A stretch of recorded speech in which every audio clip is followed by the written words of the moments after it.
நீங்க கூப்பிட்டீங்க.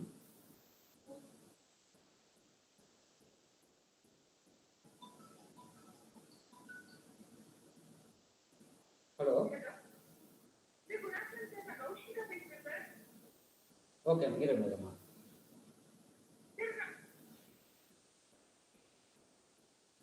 இருமா ஹெட்ஃபோன் கழட்டணும் இல்லைங்க.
Hello?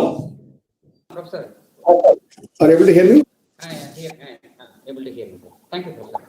No. Wait. No, sure. Okay.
Class okayங்களா?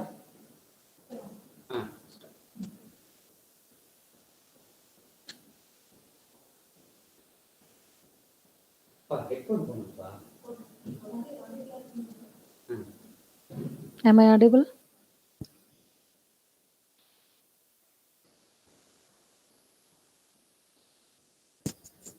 Gandhi sir. Okay madam, he is audible. Sir, Venki sir, audible sir? Yes, I'm able to hear you. Okay.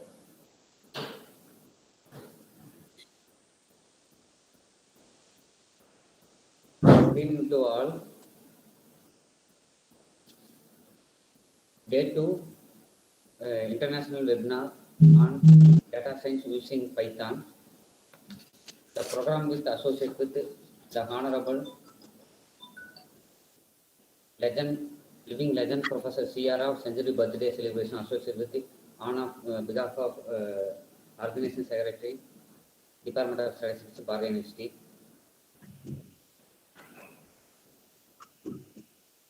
Right now the session for Dr.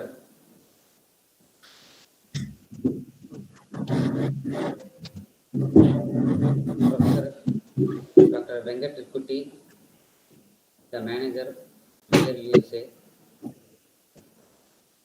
The topic of research area, importance of statistical programming in data science. Now call upon the resource person entities, Dr. S. Jayalakshmi, Assistant Professor, Department of Statistics, Bharathiar University. Right now, hand out to Dr. S. Jayalakshmi, madam.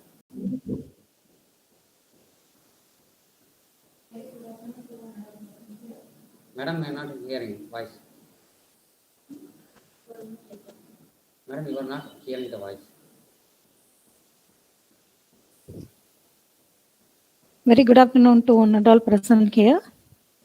It's my immense pleasure to introduce second day afternoon section speaker, Dr. Venkat Ikruti, working as a lead clinical data analytic at Bayer Pharma in USA. He was born and brought up Guntur, Andhra Pradesh. He did bachelor degree, master research degree at Nagarjuna University, Guntur, and he did base and advanced SAS certified from SAS Institute in USA. He has 30 years of experience in industry, 20 years in USA with pharma companies, and a couple of years experience in financial, insurance, and manufacturing industries in USA. He has 10 years teaching experience in statistics, mathematics, and computer science at various postgraduate college in India. He has also acted as visiting professor in many colleges in Andhra Pradesh. Sir also conducted so many programs in national, international level workshop, seminar, training, etc. Such eminent personality has accepted our invitation and going to deliver his talk on data science. On behalf of Department of Statistics, welcome you, sir. Now, I hand over the session to you, sir. All of you able to hear me? Yes, sir. Yes, Professor. Okay. So,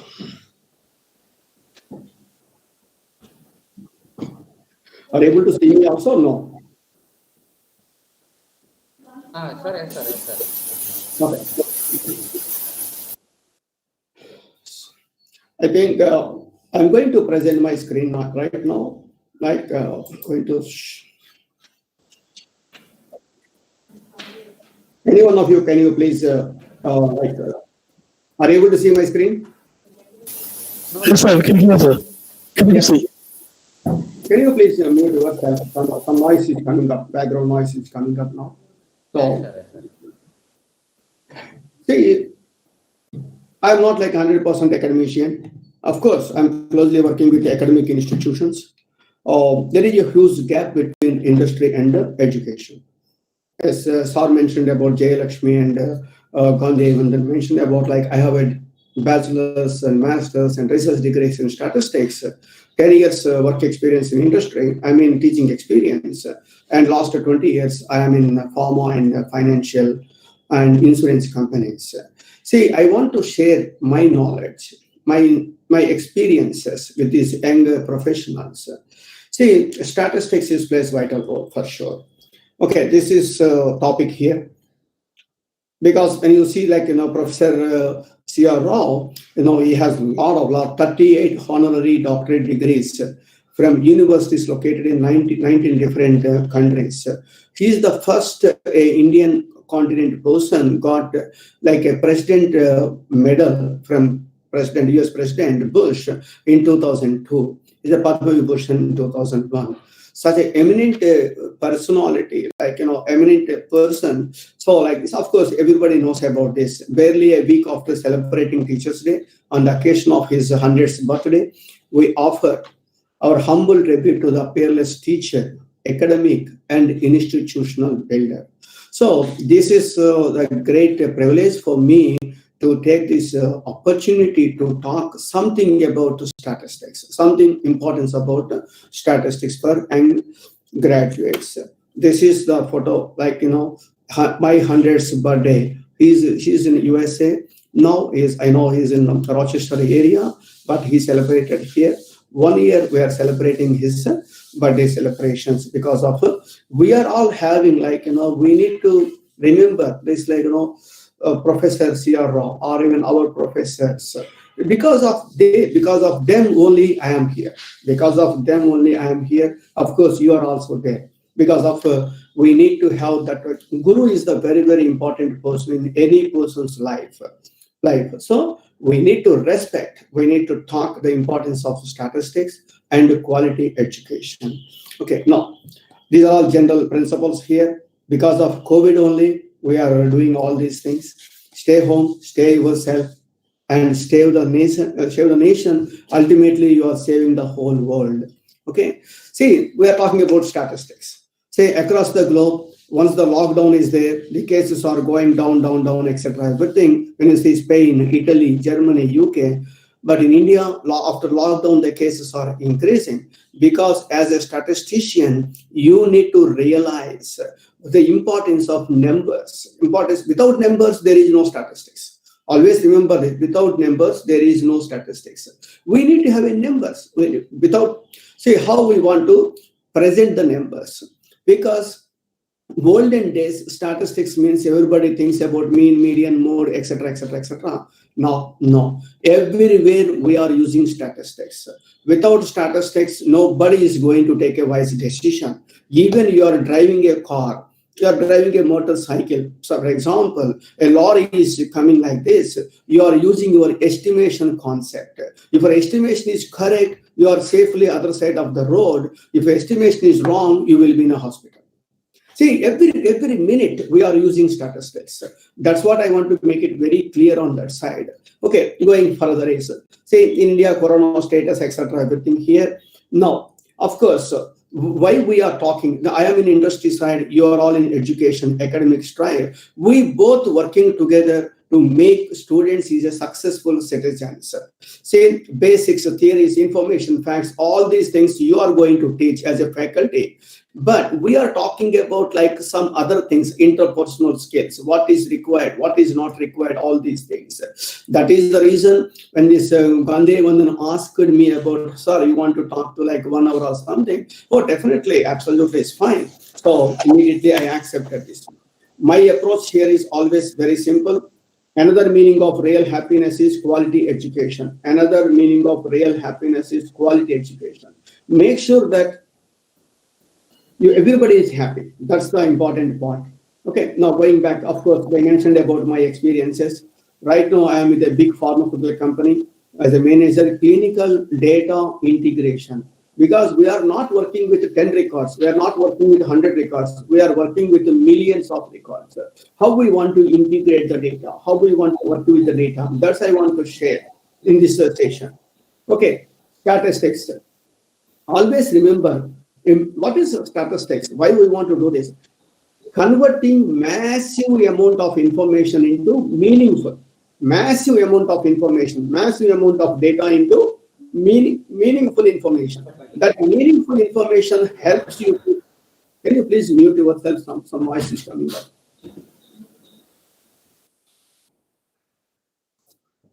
So that is the reason I'm telling you, massive amount of data into meaningful information. How we want to convert it? See, further case, organization, scientific descriptives, collection of the data. Of course, you are using data analysis, probability, population, all these things. Finally, we want to interpret the data. Depending upon that, people wants to take a decision. Nowadays, we are talking about, everybody talks about COVID. COVID vaccine is coming in next month. I am telling you, getting vaccine is not that much easy. Clinical trials, without a statistician, there is no clinical trials. We need to prove ourselves. We need to prove my medicine is safe. My medicine is effective. How you want to do this? Using with the statistics, using with the randomization, using with the sampling, using with the region of experiments. Suppose if I'm asking about a principles of experimentation, replication, randomization, local control, etc., you are all very strong in that area. My approach is, I told you, there is a huge gap between industry and education. Whatever you are learning in your college, you need to apply that knowledge into industry. Then only you are going to get a successful statisticians. I know a lot of statisticians, they are always thinking about how this principle is useful there itself. Suppose, for example, people are studying operations research.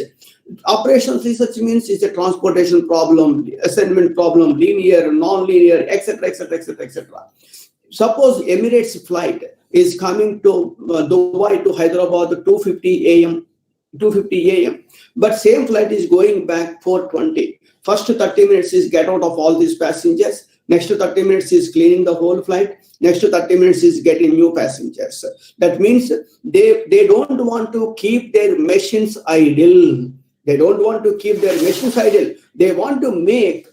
That means reduce the idle time of a machine. That is also a part of operations research. They want to transport maximum number of people with the minimum time. That is nothing but transportation problem. You know that linear programming, non-linear programming, LIFO, last in, first out, first in, last out, FIFO, etc., etc., all these things. Apply this knowledge into industry. You are going to become like a star. Just learning subject is not enough. That's the reason we both working together, academicians as well as industry personnel working together, then you make a success. So that is the my intention of this 1 hour lecture actually. See, I told you, like, without data there is no results. Without data there is no analysis. There is no analysis. If you want to get a results are very useful for analysis. Participation won't give any medals. You need to win the game, then only you will get a medal. That is the concept. Our Indian approach is, just we are participating in Olympics. Who will care about it? You want to get a medals. Medals means you should win. You should win the game. So that is the approach. Learning subject is one end. Applying that knowledge into that end is different. That is the reason I told you, 10 years of my teaching experience, 20 years of my industry experience. I want to consolidate these two things. I don't want to talk about measure theory. I don't want to talk about this multivariate analysis. Very few people are using. If you are talking about control charts, control chart is conceived and devised by the Shivot. It's a simple pictorial device for detecting unnatural patterns of variations of data. Unnatural patterns of variations of data. When you see the control chart, either X-bar chart or R chart or P or NP, etc., when I see the chart itself, we are going to identify the negligence of the operator or negligence of the machine settings, and immediately we can track it. What is required there? Just X-bar, mean and standard deviation. Applying the normal distribution, 3 sigma control limits. Everybody knows about 0.9973, probability of minus 3 sigma less than etc. That means if you consider about 10,000 records, 9,973 records in 3 sigma. Normal distribution, practically we are going to say that minus infinity to plus infinity, but 99.73 is 3 to minus 3 to plus 3, G values. That means apply that knowledge into the industry. Tomorrow when you are going to the industry, take the data, create a chart. All should be here itself. Then automatically they are going to improve the performance without affecting the cost considerations. They are going to increase the. Just I'm giving a very simple example. In Hyderabad, for example, in Hyderabad, 5 hospitals are there, like Apollo Hospital, Kamini, XYZ. If you are considered which hospital is best hospital, which hospital is the best hospital, what I need to do? Best hospital is, somebody mentioned about Kamini because it's close to highway. Somebody mentioned about NIMS, it is from government hospital. Is it right? As a statistician, as an analyst, which hospital is good hospital is, which hospital has minimum average bed time of a patient, then I am going to consider that is the best hospital. Which hospital has a minimum average bed time of a patient, then only I am going to consider that is the best hospital. So make sure that how you want to calculate. As a statistician, you need to identify average bed time, calculate the average bed time. Suppose I have a hospital, I'm telling a statistician, hey, I want to increase my profits double. I don't want to hire new people. I don't want to put new infrastructure. What I need to do is, suppose last year average bedtime is 10 days. Now you reduce that bedtime into 5 days, you can make double the profits. Without investing anything, I can make my profits is double. This type of thinking is required. Thinking is required to become like a professional, corporate citizen. Suppose you are an Indian, I am an American. But by birth, I am an Indian. Now recently I took my American citizenship. So I have an option to change citizenship, but I am a corporate citizen. I don't have any option. Up to my death, I am a corporate citizen. I want all of you to become a corporate citizen. That means corporate ethics, corporate values, what corporate is looking for. Corporate is looking for your skills, first of all, and how you want to get it. As a statistician, now statistics plays vital role. If you go to any industry, statistics is there. But we need to prove ourselves in an industry. Just simply we are go to the industry and sitting there itself using this. You want to make sure that you are a value added addition to the industry. Whatever the skills you learn, for example, skewness, kurtosis. If I'm asking about Shepard corrections, Shepard correction means what? Immediately mu1 is equal to mu1, mu2 is equal to some c square, mu2 minus c square by 2, some formulas. I can't remember it. But my question is very simple. Correction. Somebody made a mistake. You are applying the correction. Where you made a mistake. Don't by heart the problem. Answers. You made a mistake. I am telling you, I have 5 records. Each record is number 2. For example, 2. Average sigma x by n. 2 plus 2 plus 2, 2. Average is only 2. If I am making a class interval, 0 to 10. Mid value is 5. 5 into 5, 25. Sigma fx by n. Actual is 5. When you are making a grouping data, the value comes 5. When I am using directly raw data, the value is 2. That is the error. If you want to eliminate that type of errors, we are going to use Shepard corrections. If you open the Kapur Gupta book, Shepard corrections for grouping, they are going to mention that word. Similarly, hypothesis, null hypothesis, alternative hypothesis, estimation, apply these things into reality. We are, of course, I know a lot of people, they are just simply, they are teaching the subject. Subject teaching with applications that is required to become like a professional. Okay. Now, going back here itself. See, this is the data. Using this data, you can create this type of diagrams, take a decision, this type of bar diagrams, etc. Because how? Without this data, you are using some statistical concepts here, then you are going to create this type of reports. Depending upon that, your company is going to take a decision. How? Because without statistics, I told you, I want to prove that there is a relationship between hypertension and blood pressure. Hypertension, everybody knows about hypertension and blood pressure. Relation means, correlation is there, relationship between two variables. Suppose if I have 10 records, I can do even manually also. If I have 100 records, I'm going to use a calculator. If I have like 1,000 records, million records, what I need to do? I wanted to use some technology. some technology. The technology, it may be Python, it may be R, it may be SAS, it may be other stuff.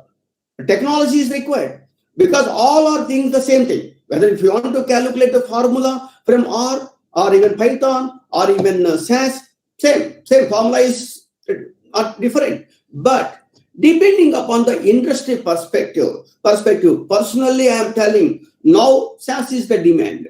After 4 years, after 3 years, I'm very positive Python is taking everything because Python is an open source. That's the first advantage. And Python is again like a little bit. But when you are going with the programming side, because I am working with projects with R, SAS, and Python, these 3 areas. Of course, other areas also, these 3 areas. We are applying a single concept in 3 different areas and we are going to validate it. Because R is an open source software, we don't need to pay even single penny. Python is also open source. Of course, SAS, we need to pay a lot of money. Why people are using SAS again? FDA, Food and Drug Administration, who is giving the approvals to the medical biotechnology and medical companies, that the organization FDA is still using SAS. That is the reason all pharma and biotechnology companies must use only SAS. Again, why you have a question? Why, Venkat, why you are using Python? We are validating whatever the reports we are going to get it there itself. We are going to validate those reports using with R or using with Python. But after 4 years or after 2 years, after 3 years, FDA wants to move to Python, for example. FDA, I was working with only Python, and immediately I want to switch over into Python. See, this is the visionary, you should have it. Visionary. So that's another point. See, importance of without statistics, nobody is going to take a wise decision. I'm telling you, without statistics, nobody. Statistics plays vital role. Quick and better decisions. Most important is quick and better decisions. How? Analyzing the data. I'm giving a very simple example. When you are traveling with the Airbus 380, New York to Dubai, 13 hours non-stop flight. I am traveling with that flight all the time. More than 100 times I travel with the flight. 39,000 feet. Every 1 hour, every 30 minutes of their journey, that flight is generating 6 terabytes of data. So remember this one, 6 terabytes of data. The statisticians, data scientists analyzing the data in the ground. Every system is yes. It's fine. 700 people are in the flight. Simply we are sleeping. Suppose some system failed. You know what happened? 37,000 feet to hit the ground, it takes maximum of 6 minutes. So, decision, analyzing the data, taking a decision, apply this one. Finally, you need to fix the problem. Within 6 minutes, not even 6 minutes, 4 minutes, they need to fix the problem. Here, you need to think about that direction. Learning subject, applying your subject, getting a job. You don't take too much of time, getting everything in a short span of time. So, quick decisions is very, very important. Particularly when you are traveling, now you can travel any flight, same thing. Say Boeing or Airbus is 38,000 feet, international flights. See, now, we can get this data depending upon that. I told you, converting the massive amount of data into meaningful information. Massive amount of data into meaningful information. That meaningful information helps you to take better decisions. That you need to think about it. That you need to think how you want to do this. So, data is 2 types. Previously, your data is student data. That contains student name, number, etc. Now, if you open your Facebook, you will find names, you will find pictures, you will find videos. That means you have structured data, unstructured data. Both we need to analyze it. So concept will change. How we want to do this? For that case, say structured data is like this. Exactly like this. This is structured data. This is unstructured data. So if we want to create a report, we need to analyze both the structured and unstructured data also. For example, when you see this one, I'm giving a simple example. This is my name, Ikurti Venkat. So I'm in Edison. This is my Mercedes car. See, when you see District of Columbia, Notice of Infraction, Metropolitan Police Department. What they mentioned about it is speed 11 to 16 over limit. Okay, speed limit is 50, I'm traveling my 61 miles per hour. They took 3 pictures. This is one picture and other picture, and this is my car number. Okay. Now you consider about structured and unstructured. Suppose depending upon this number, they got my information. They got my information, my name, my address, my phone number, etc. Depending upon this one, there are this picture, there is a sensor is there. That sensor is identifying how much speed it goes through. If it is more than 11, 10 miles, something like that, immediately they triggered and they took all these pictures. They send this picture by phone, by mail. What I did is simply I paid the money, I wrote it down, paid. Now you can tell me what are the skills is required.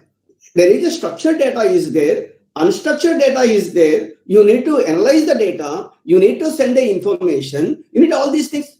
Simply you are learning one particular topic is not enough to enter into corporate. That's what I want to make it very clear on that side. A lot of people mentioned about, oh, I want to learn this, I'm getting 10 lakhs salary. No, not those days are gone. Now you need to know a lot of things. When you are doing in your college, apply your thoughts in it, technology wise. Do it. Otherwise, it's really tough. This is the reason. It contains both structured data and unstructured data also. This is the system. Okay, now going back. Lot of open source languages relates to other language, vast community information, support extensions, advanced statistical language, outstanding graphs. All these things is required if people who wants to take a decision. Some programming, for example, when you see R or even Python also the same like this. See, when you see I'm writing a program here, this is my interactive window, this is the diagram. Depending upon that, people are going to take a decision. I don't want to oh, you want to learn this or this. No, I don't want. First, you should know how to drive a car. Whether it's Toyota or Honda doesn't matter. First, you should know how to drive a car. Whether Toyota or Honda or BMW doesn't matter. First, you should know how to analyze the data. What is required to analyze the data? After that, you need to decide which technology has demand, which technology you wanted to go. You can do all these things, doesn't matter. But some universities, they prefer to go to Python. Absolutely is good. Some universities with R, some universities, some other software. Absolutely is fine. But you should write your programming logic. That is the bottom line. Now, when you go back to here, lot of information here, everything. These companies like Microsoft, Google, Genentech, Facebook, IBM, Novartis, Pfizer, all these companies, how much data they are collecting, how much data, how much analysis is there itself. You won't believe that. Without statisticians, these companies won't go even single step further. But you need to prove your skills. Suppose, for example, I have like 2 products, for example, these 2 are my products. I want to prove this product is good. So how I want to prove it? Using with your statistical analysis, you need to prove it. For that case, they are writing a big binder that is known as SAP, Statistical Analysis Plan, that contains what type of skills is required, what type of technology is required, how you want to analyze it. All these things, they are going to provide a big document. Statisticians, generally, they are going to provide you the document to hours. So that means of course, I'm both statistician as well as a programming side. Both knowledge I have it. So that's the reason. Suppose you are a statistician, you are supposed to prepare a document. Suppose suppose I have 2 mouses here in front of me. I have 2 mouses. I want to prove it.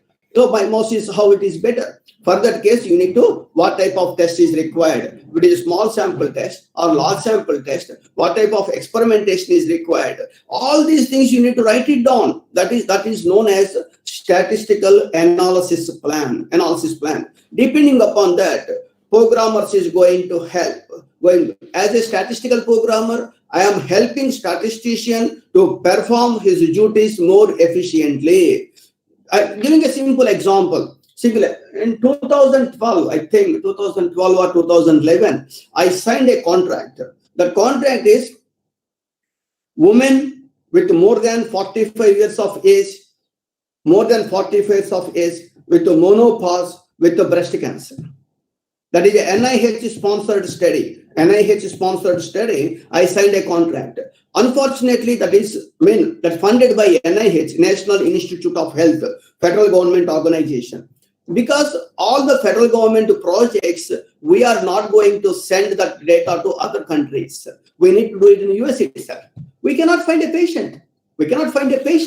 Because there are a lot of equations there. So that is the reason, as a statistical programmer, I am helping statistician to perform his duties more efficiently. So in programming side, what is required? It may be R, it may be Python, it may be SAS, it may be S+, etc., etc., etc., etc. But formula is same, standard deviation formula is same, mean formula is same, everything is same, but different technologies.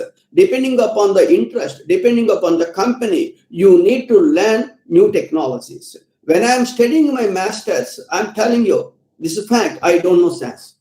I don't know anything about technology. Simply, I got my master's degree. When I worked as a lecturer 10 years. I don't know anything. Now, I know that. That's the reason I spoke to statistics students. Better you familiar with the technology side, whether it may be Python or R, it doesn't matter. But you should familiar with the technology. Okay. Now, every industry is using statistics for better decisions. I told you, like a medical example. You want to increase the revenue. Most important is revenue. Always corporates are looking for revenue. First, but pretty much is clear. So that means I want to increase my profit. What I need to do? I want to increase my efficiency of the hospital. What I need to do? Every hospital efficiency is depending upon average bedtime of a patient. Average bedtime of a patient. So you need to identify the average bedtime. You want to decrease the average bedtime. That increase the efficiency of the hospital. College efficiency depending upon only placement. How many people got placed? That only indicates. Why I want to talk to you is you want to get a placement. My intention is you want to get a job here. In this hand, you will get an offer letter. In this hand, you will get a degree. If the both you are in hand, your university is number one. So that is the intention of the corporate. Make sure that you should think in the direction. Okay. Now, industries, agricultural analytics, banking, capital markets, casinos, game theory, gambling, communications, consumer goods. So India-Pakistan cricket match, 1 second ad, 5 seconds ad, it costs to crores of rupees. Bangladesh and Afghanistan cricket match, even if you put 30 minutes of ad, it won't cost 100,000. Why? Because TRP rating, how many people are watching across the globe? This is going to be happen. Those communication, consumer goods. If you go to Amazon, if you want to buy this product, immediately you will find a tab. People who bought this product bought these products also. That is nothing but correlation. Customer preferences. Oh, people who bought this product, they bought this. Simply you want to buy only this product. By end of the day, you are going to buy 10 products. Because of customer preferences, healthcare, higher education, hotels, hotel industry, insurance companies, life sciences, manufacturing industries. I'm telling you, small and mid-sized, all these industries, sports analytics. If you're working about this IPL and other areas, they have a perfect analytics plan is there. Sports analytics, travel and transportation, utilities, all these industries, they are using a lot of statistics. So make sure that how this statistical principle helps in this situation. Agricultural analytics, for example, like analysis of variance, like CRD, RBD, LSD, etc. Those are all for agricultural experiments. Now we are making other things that we can discuss. Okay. See, for example, if you want to become a corporate citizen, I'm telling you, professional degree, you are already having it. Analytical thinking, that is most important. Basic statistics knowledge, I don't want, that's why I told you what is Lebesgue measure. I studied my master's. If you're asking me, no, I don't know. I don't remember it, frankly speaking. But I know basic stuff like analysis of variance, correlation, regression, those type of things is required. If I need it, I can go to Google or I can open a textbook and I can refer, I can learn. That's not a big problem. Most important is you love to work with data.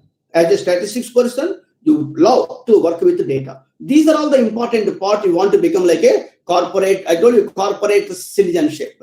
Okay, agricultural. You see, like this, no? Statistics helps to solving the world's most critical challenges in food production and sustainability. Statistics helps to business leaders in agriculture. Companies transform data into valuable insights for better decisions. See, all agricultural experiments, we are going to use it. For example, a bank success. If you see ICICI Bank and if you see SBI, government sector banks, think about why it is. ICICI Bank, you can do, of course, now everybody has ATM, online banking, etc., etc., etc. The first one, they made it online banking. They did a lot of stuff. So that is the advantage. That is the advantage. How we want to do all these things. Everywhere, always think about return of investment. You are investing 1 hour of time with me. My simple question is, what is your return? After 1 hour of this discussion, what you are going to get it? You are sitting in a college 2 years. What is your return? That means you are not paying money, probably, but you are spending 2 years of your valuable time. That sometimes we may spend the money, sometimes we are spending our time, sometimes other things, your contacts. What is your return? That you need to think about it. So America is a corporate economy. Corporate economy always think about, by end of the day, they want to get a result. They want to get a result. That's the important. Now, India is also same philosophy, same boat. So every company, they are looking for, they want to get a good quality people. You are the person, you need to tell them, hey, I know all these things. Artificial intelligence, cloud, open banking APIs, etc. Simple example I'm telling you. Tomorrow you can open your Google Mail, and send a mail to you, not me. Send a mail to you yourself. I am visiting Delhi next week. Send a mail to yourself only, not any other person. When tomorrow or day after tomorrow, when you open your browser, you will find Southern Travels offered Delhi packages, this, etc. Why people knows about machine learning, machine reading, machine learning, and artificial intelligence? Those things are there itself. So they are reading your emails. Depending upon that, they are going to push. So these are all things is required, because you are all like just graduates or postgraduates. You want to get these things, then you are able to get the opportunity in corporate. Okay, healthcare analytics. Suppose at the age of 20, your insurance premium is less. For example, $100. At the age of 55 or 60, your insurance premium is $600. Why it is? The chance of death, risk of death is very low. At the age of 20, and the chance of risk of death is very high when you are at 60. When you are at 60, that means depending upon that, your premium values will change. So how you want to calculate it? That is also nothing but statistics. Actuarial science is part of statistics. See, all insurance companies, they are using this. Fraud identification and fraud detection. Identify the fraud and how to remove the fraud. That is also another part. These are all like different equations comes into the picture. Healthcare, higher education. Higher education means no one left behind. In US, particularly for almost like 2,000 universities, they are using a lot of these statistical analytics because they don't want to put students down. Everybody is in the same standards. So how no one left behind, our concept. That's they are going to do this, higher education. When you go back insurance analytics, I told you fraud detection and investigation, growth and profitability, risk and compliance, data quality, market risk management, customer intelligence. All these things we are going to do with the insurance analytics. Because you know all these things, but you don't know the business. What is fraud identification and detection, and how we want to eliminate the fraud. So what is fraud? Insurance companies has lot of fraud. So I want to work with growth and profitability. How is your growth and how it is related to profit? What is the risk? How to eliminate the risk? Using with the statistics, I told you. Quality control. Using with the quality control, I can identify the risk. I can minimize it. Similarly, data quality. Data quality is a simple example I am telling you. In pharmaceutical companies, we are writing certain things. If sex is equal to male, don't do pregnancy test. If sex is equal to female, do the pregnancy test. If the pregnancy test is positive, exclude them. Pregnancy test is positive, exclude them. Suppose if I am not writing this type of approach, you know what happened? They are going to do pregnancy test for male also. Data quality. See, all these things, whatever the technical, functional specifications, technical specifications. You have a functional specifications. People like me, I want to convert that into technical side, and somebody is going to write a program. Then the results are again coming back to functional side, functional people. They are going to validate it. This is the flow. This is the flow of the business. Tomorrow, when you are going for interview, they don't ask what is your probability, what is the axiomatic definition of probability, all these things. No, they are asking very simple. Hey, this is my problem. Tell me the solution. This is my problem. Tell me the solution. But depending upon the sample size, whether you want to go to small sample test or large sample test, depending upon the data, whether you want to do discrete distribution or continuous distribution, binomial distribution, n is equal to the finite and fixed, and probability is equal to constant, etc. Those are all the assumptions. Depending upon the assumptions, oh, binomial distribution is fit here itself, sometimes Poisson distribution, etc., etc., etc. So that you need to tell them. Even I am not asking what is binomial distribution. I don't ask anything. What is why you want to use it? Oh yes, this type of assumptions, this type of experiment. Yes, we prefer to use binomial distribution. That's all you want. I want. So industry is looking for application side, not formulas, not formulas. So like this, manufacturing quality, using with quality control, connected with the factories, warranty cost reduction. Suppose Kaiton is giving 8 years of warranty. People are going to buy it. They know that. If the fan is going to be broke down, it may be 1 month or 2 months. If it works well for 2 months, it will work for next 20 years for sure. That's the concept. So that's the reason. Simply they are making money. They are making money. So that is the concept. Warranty cost reduction, supply chain optimization. How we want to do this? Similarly, for lot of this analytics side, you know, fraud detection, growth and profitability. I told you, pharma industry.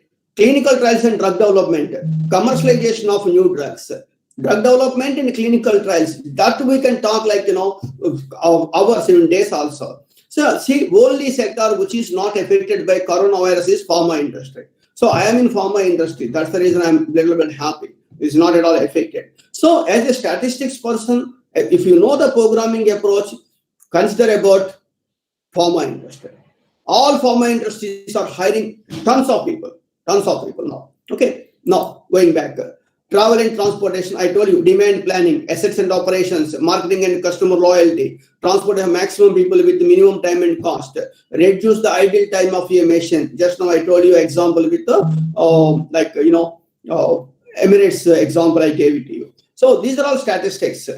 Build fan fashion into breakthrough revenue. So depending upon the sports analytics, certain games, why a special flight is for IPL, past IPL players, they spend 1 crore rupees just bringing the people. Why they are spending 1 crore people? You are paying money? Just watching our match in your phone, watching a match in your television. You are not paying money. Why the people are spending crores of millions of rupees? They know how to make the money. They know how to analyze all these things. That we will discuss each and everything later stages, you know. So like all these things like retail solutions, customer insight, supply and demand planning, merchandise planning and price optimization. Most important is price optimization. Why people who wants the quality, customer or manufacturer? Simple question. Who wants the quality, customer or manufacturer? Everybody thinks about customer. Everybody, 99% of people think about customer wants the quality. No. Suppose, for example, now I am talking to you. I have a projector like this, like, you know. Suppose my computer is broke down. What I need to do? Simply, I want to go out. Give me 10 minutes break. I want to go to Best Buy. It's close by. Just I want to buy a laptop which is available. I don't care about which is available. I don't care about price on that time. It's not my purpose. I want a laptop by 10 minutes. 10 minutes. So that means customer has so many constraints. One is price, one is availability, necessity, habit, Your father is using Dianora television, for example. You want to buy Dianora television only, for example, because of habit, because of traditional. All these things influence with the customers. Manufacturer, no. No. If they are maintaining the quality, they will in a market. If they are not maintaining the quality, they will be out of the market. They will be out of the market for sure.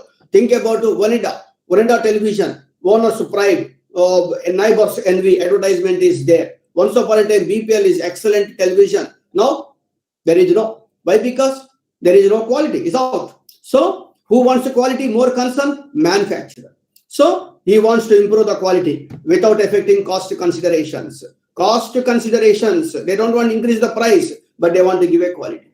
For that case, your control chart helps a lot. Control chart helps a lot. That you need to, first of all, you want to get an interview. Once you got an interview, you need to throw this type of ideas, this type of things. Probably some may be stupid ideas, I know, but your brain is working. Corporates think about brain is working or not. You need to give an idea, first of all. Somebody asked me, hey, you want to put Mount Everest into Guntur, for example. What I need to do? It's very simple.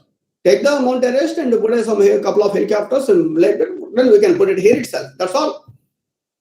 No, how it is possible? It's not possible, etc. Don't think about it. Just simply you need to give a solution, even though that is a stupid solution. That's why corporates thinking about, oh, your brain is working. Then they are giving opportunity. So within 10 minutes of time, you need to give a solution. That's most important part. Say increased occupancy, health analytics, increased occupancy. Why? Suppose, for example, in your Coimbatore, you have a hotel for sale. Simply, you are all students. Hotel for sale. You have ample money. There is no money problem. You have ample money. You are going to that hotel. Hey, why you are selling? Oh, I'm going to abroad. That's the reason I'm selling. Is it a profit or not? Yes, I got profit. Even I'm going. That's what he want to mention. Is it a correct questions? Only 2 questions is required. What is the occupancy ratio of this hotel? What is the break-even point of this hotel? My occupancy is 40%. My break-even is 50%. That simply indicates that hotel is suffering with losses. Your occupancy is 40%. Break-even is 50%. That means 10% more is happened. Then immediately you are a smart person. What you are going to do? Hey, students or parents from this Bharathiar University, they will get 50% discount. You have already 40% only occupancy. 60% rooms are idle. You are giving 50% discount. 30% rooms are full. You will get 20% profit day one itself. That type of thinking is required. You have a lot of educational skills, but apply that education into other side of approach. That is business. That you need to do. Ultimately, you want to maximize the profits. Maximize these profits. Say, best hospital. I told you the example.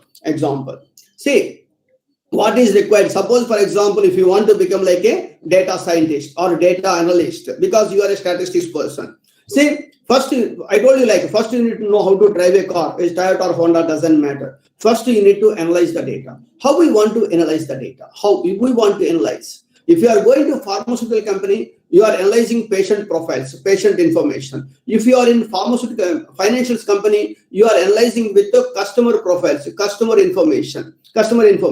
So both the situations, we are analyzing the data. So that is most important part. Suppose now company is looking for this type of things, IT dashboard. See this one, these are all the things, IT cost, risk, training hours, on-time projects. Depending upon that, they are going to take decisions. Okay, for example, I told you correlation. I don't want to discuss more about all these things. I want to give 10 minutes of time, 10 to 15 minutes time for question and answers. That will really help to discuss a lot of things. See, everybody knows about this concept is correlation. See, for example, if your scatter diagram is like this, you know that correlation is positive. Positive indicates 2 variables moving in a same direction. Okay, suppose this is the way that indicates negative correlation. One variable is moving up, other variable is moving down. Same thing, there is no relationship. I say there is no relationship, that usually called as no correlation. Okay, see, this is when you see this diagram itself, I can smell how the data looks like. Similarly, the strong correlation, moderate, weak, strong negative correlations, moderate and weak. Depending upon that, immediately when you see the diagrams, you can identify the nature of the data. That you need to think about it. Okay, interpretation like this, outliers, etc. Everything. Most importantly, remember it, interpreting the data, solving these things, measure of central tendency. Why we want all these things? Well, we have measure of central tendency, mean, median, mode, harmonic mean, geometric mean. Why we need 5? Simple question. Certain situations mean is fit. Certain situations median is fit. Certain situations other things fit. You need to know those type of things. Similarly, for types of distribution, like a discrete distribution, continuous distribution. I told you, like, depending upon the business problem, you need to decide what it is required. What that means, you need to understand the applications of that particular measure. For example, measure of central tendency. What is the ideal measure of central tendency? Ideal measure, it should be rigidly defined. It is based on all observations. If you are considering about median, only 2 records. If you are considering about mode, maximum repetitions only. Only mean is only the measure. It is depending upon all observations. It is further for standard deviation. We are using mean. Correlation, we are using mean. So that means mean is the ideal measure of central tendency. Their standard deviation is the ideal measure of central tendency. Why it is? People are asking these type of things. You make sure that you are going for interview. You need to explain your statistical knowledge and your analytical knowledge and your programming knowledge. These 3 things is very, very, very important to make a success in a corporate. Okay, scatter plots, correlation, positive, negative correlations, interpreting the correlation concept, linear regression. So correlation is relationship between 2 variables. What is regression? Regression is y on x and x on y. Dependency of those 2 things. Simple example. Regression. Professor Galton. Regress means, you know what is regress means? The tendency of going back. Regress. Francis Galton, a biologist, he conducted a experiment. That experiment is, he is taking 10 tall fathers. Their average height is 6 feet, for example. Okay, what is their son's average height? 5.5. Less than father's average height. When you go to 10 short fathers, their average height is 5 feet. What is their son's average height? Greater than 5 feet. So 5 feet fathers, next generation is 5.2, next generation is 5.4, next generation is something. When they hit 6 feet, then again coming down. Otherwise, 1930s cinemas, you can watch it, you will find the people like us, same height. Now also the same thing. Otherwise, what happened? 6.6 feet parents, their kids is 6.1, 6.1 is 6.2, people are moving like a trees, and other people 5.1, less, like a ants. Is it happened? No. Regression is the concept. Regress means a tendency of going back. That is the Latin word. That type of things, interesting things, you need to explain them. When you are understanding, who will care about what is regression, y on x, formula is equal to bxy, etc., etc. They don't care about it. You need to explain them the real-time industry approach. Okay. Now, there are normal distribution, like standard deviations, solving normal distribution using calculators, etc. Sampling is very, very important part. How to identify the sample, how to calculate the sample, and different type of sampling, like simple random sampling, cluster sampling, like etc. All these things. Then parameter. What is parameter? What is statistic? Any statistical measure related to population is nothing but parameter. Related to sample. What is population? A set of individuals having common characteristic is nothing but population. A set of individuals having common characteristic is population. Sample, a finite subset of population is nothing but sample. See, all these basic definitions, you should have it. Otherwise, really, really tough. Okay. Suppose people like you, advantages. When you see this one, suppose India is like this, in this place. Maximum number of professional graduates, 85% CMM level 5 companies, 95% of Fortune 500 outsourced services to India. India, because when you go to Ireland, Singapore, of course, China is totally in a wrong shape, bad shape now. Mexico, Philippines, they have some lot of disadvantages. Only India has a lot of advantages, and people's quality, resource cost, language abilities. Everybody knows about computers. Everybody knows about English. Everybody knows about computer literate, infrastructure, company specific risks, time zone attractiveness. US timings and India timings is little bit advantage, particularly for this. If you people have good quality skills and good communication skills, I am very positive you are going to become like a stars in the corporate.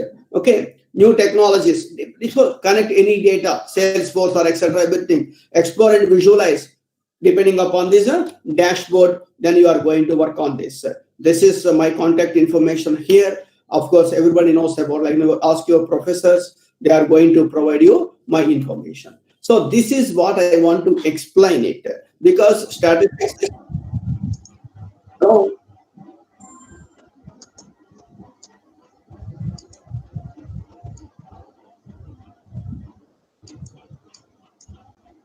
can you please, somebody is unmute, can you please mute yourself? So if you have any questions, can you please put in a short window? Definitely, we are going to discuss all these things. Okay.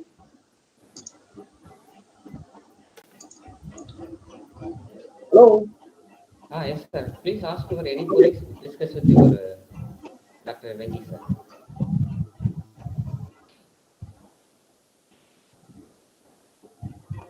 Then you can type in our chat window. That should be good. Absolutely.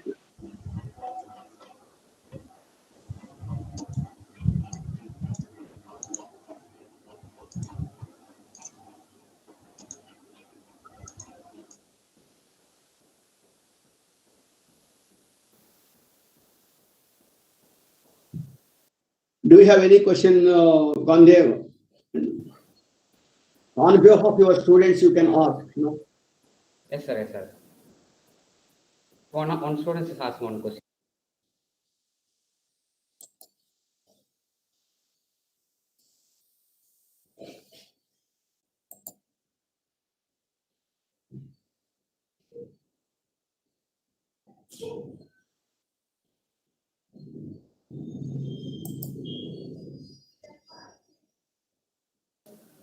Have sir, is there?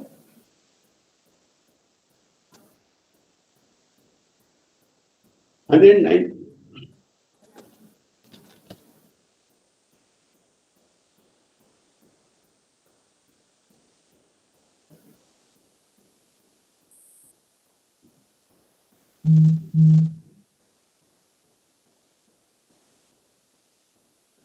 Sir, any use of digital age data or any explain some generally?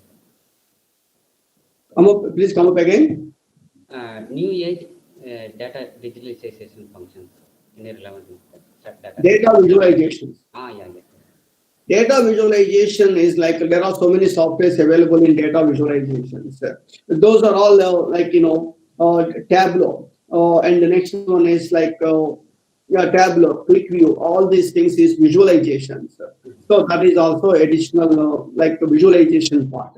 Because before visualizing all these things, make sure that you need to analyze and you need to understand the end product of your task. That is required.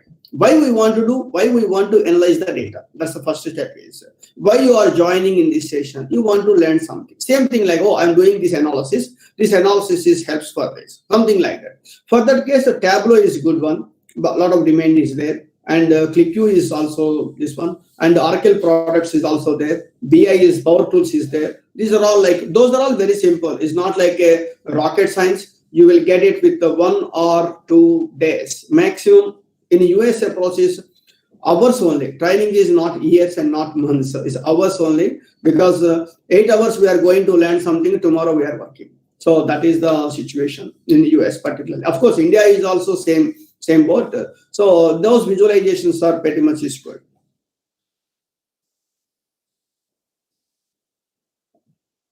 Hello, any other questions? Somebody mentioned excellent presentation. Thank you. Thanks very much, Vikas Rao. Manisha Polo, also the same thing. Thank you very much. Muhammad from.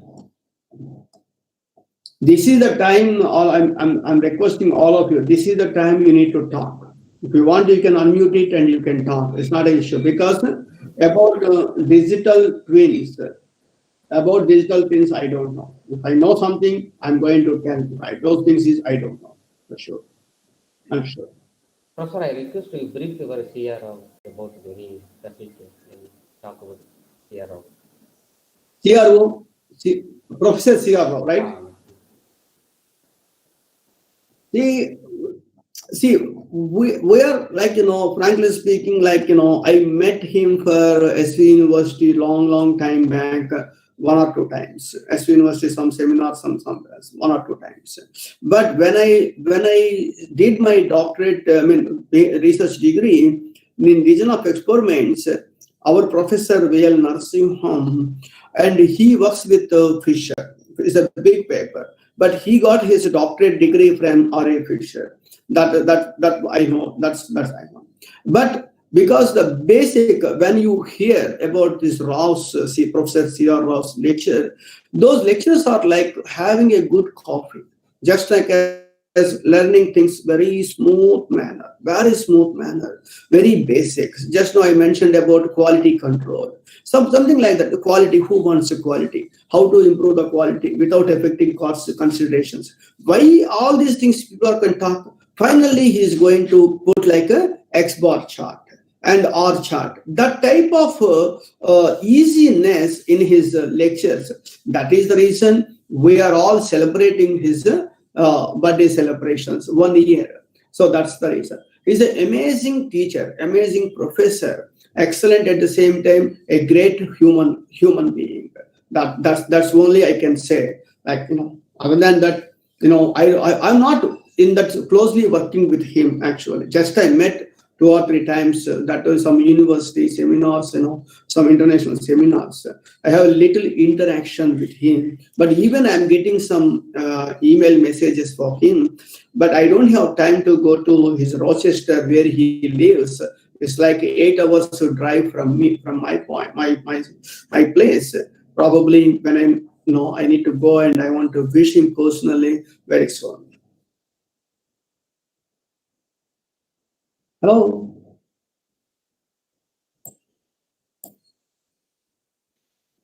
Participants, I request to discuss with any industrial data science, discuss with the resource person. I kindly request.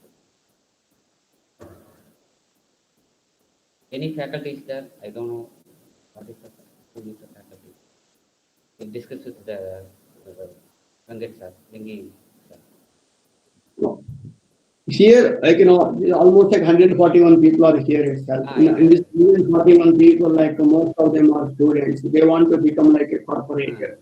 Then you can ask the questions related to corporate and US education and the importance of statistics and statistical programming. Those are all my favorite areas that we can discuss. Yeah. Of experimentation, like replication, randomization, local control. What is replication? Repetition of treatments under investigation, randomization. All the items have equal chance to enter into sample. Similarly for local control, the process of reducing experimental error, etc.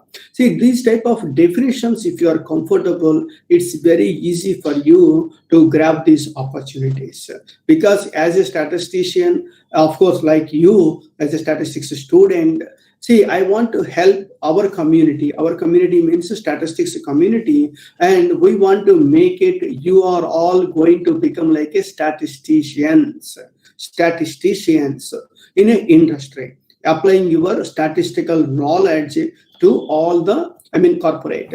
So for that case, if you need any help on my side, don't be hesitate. You can send me the message. Definitely, we will help our level best. Our level best, we will help. Okay. Any questions, Gandhiya Vendhan? Oh. Sir, thank you, sir. Thank you very much. Wonderful lesson. For your busy schedule, you are from USA. And one more thing, one of faculty CRO students is there, the retired Professor, former ISI Director, Indian Statistical Institute Specialized. So join with your, both are discussed with about whatever may be CRO and the other industrial person you discuss. Sir, kindly request join Professor and former Director, Indian Statistical Institute, Professor Dr. A. Rajagopal. Oh, hey, Rajdeep. Yes, sir. He's in Coimbatore, right? Yes, sir. Coimbatore, sir. ISI. Yeah, I think I met him. He's working with some spinning mills or something like that. He gave a couple of presentations in Nagal University also. Yes, sir. Time. Sir. Yes. Sir. Also, we are a lot of with Six Sigma Black Belt Association and lot of many work with CRO. Oh, nice. One of students, sir. Not That is sure. one of students. Sir, okay. Thanks, sir. Thank you. Thanks very much, all of you. Thank you. Sir, Rajagopal, sir. Oh, Okay. can am I audible? Yes, Professor. Thank you, all of you, for giving me an opportunity. In fact, I should take my own initiative if it is Dr. C.R. Rao. Guruve Sarvarohanam Vijashe Bhavarohinam Neriye Sarva Vidyanam Sri Dashinamurti. For me, Dashinamurti is Dr. C.R. Rao. Perfect. My interaction with him is in Delhi, Calcutta, and Coimbatore. I'm not going to speak much on the theoretical part that he had done a lot of work. I want to talk more on the human part and the industrial applications part.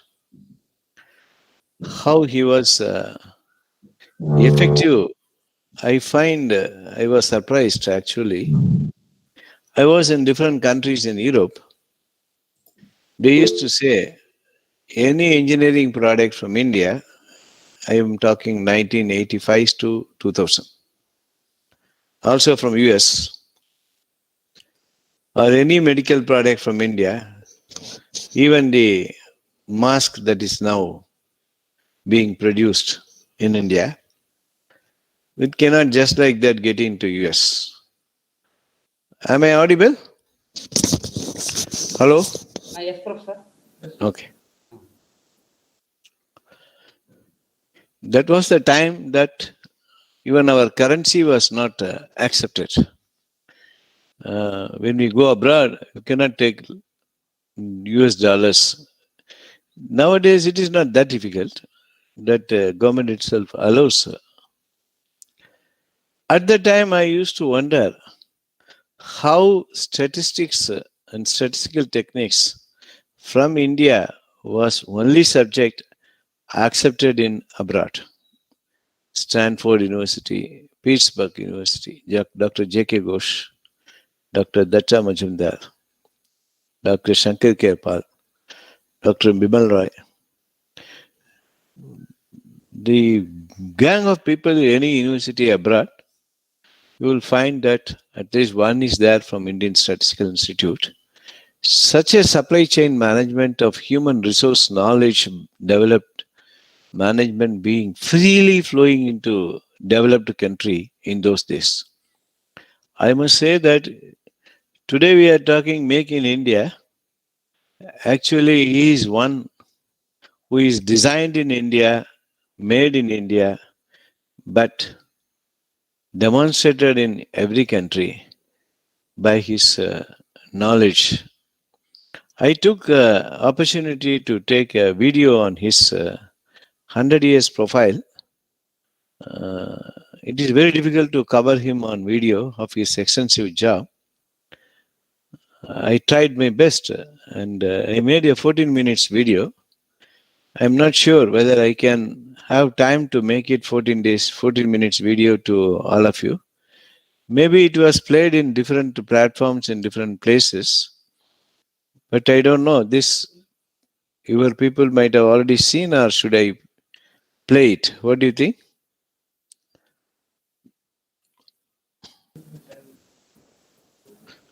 Hello. Sir, I requested. Should I play the video? Sir, I requested you. I'm not hearing you. Are you hearing, sir? Yes, now it's better. Can you talk? Yeah, talk about the data science with using Python. Any case Okay. studies that we So this video, I will link it to your Google Drive. Okay. Second thing, he is one word Dr. C.R. Rao used to say, key technology, prediction is prevention, and descriptive analytics, which everybody does, diagnostic analysis, which a few people do, predictive analytics, very, very few people do. From that to do the prescriptive analytics, very, very difficult to do. The predictive analytics that Dr. C.R. Rao did it in multivariate distribution, which is now much, much, much used in data science. We say the classification algorithm. I find the classifier that he had made it is still used. I myself used it to classify the obstetrics and gynecologist. I was seeing why the conception delay is there. What is the reason? If they go to doctor, they may have reproductive system disorders, but when you intervene, it was surprised that their prehistory is very important, very significant, which I used Mahalanobis distance and Dr. C.R. Rao's classifications methods. It was found that age of menarche is more important for, and the earlier abortions is so important, which the prehistory cannot be modified, but based on that limitation, the predictive thing can be done on probability of consumption, and then we can do a better interventions, whether we can go with any artificial reproductive therapy is needed or not. That way, a enhanced complete knowledge can be provided if a doctor becoming an excellent doctor, when such clustering analysis is carried out. In data science, in health science today, anybody can do data analysis. Only the statisticians with the process knowledge can do data science.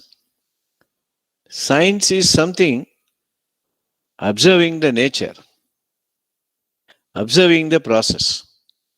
Dr. C.R. Rao used to say, observe the process silently, observe the patient silently, observe the parameters silently. He used to say, what you don't know, you don't know. What you know also, you don't know. When you try to know what you don't know by what you know, I think I am confusing. This is his words. Knowledge is not just what you know. Knowledge is also knowing what you don't know from what you know. Knowing what you don't know from what you know. Nice words. Y is a function of x. Y we don't know. X you know. Function of x plus error. The x's that he selects to predict the y is something great. People will used to ask me from various domain. Particularly the domain I was working with, aerospace industry. 140 dimensions for a engine cover. I'm just giving you an example because it is easy to see how effective his methodologies were. 144 dimensions for a engine cover plate. The cover plate will look like a, when you see your shoe will have on the toe, there is a arc type leather is there. The engine cover is not a leather, it is a metallic multi-dimensional plate which Boeing does not share how it works. But Boeing says that you have to check 144 dimensions. They call it balloons. To check 144 dimensions humanly, each is about costing about 5,000 rupees. Some are third dimensions, 3 dimensions. You have to take the x-axis, y-axis, and the z-axis. It is something like our tongue. Our tongue is the best model. It can twist and it can taste and it can damage also by wrong use of words. And I want to tell that evolution design is very difficult where the plate has to function like a tongue. The 3-dimensional effect have to be taken.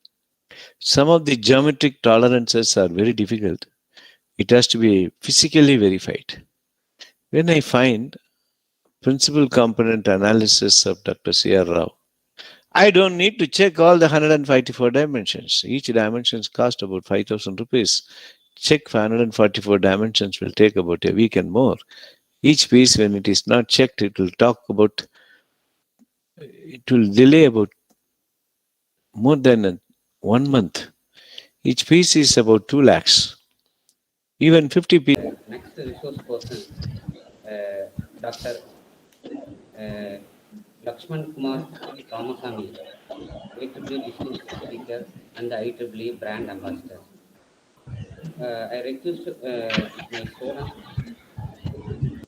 give the brief details about the resource persons. Okay? Thank you, sir. Thank you. A warm good afternoon to one and all present here in today's webinar. I am here to give a brief introduction about Dr. Lakshman Kumar Ramasamy sir.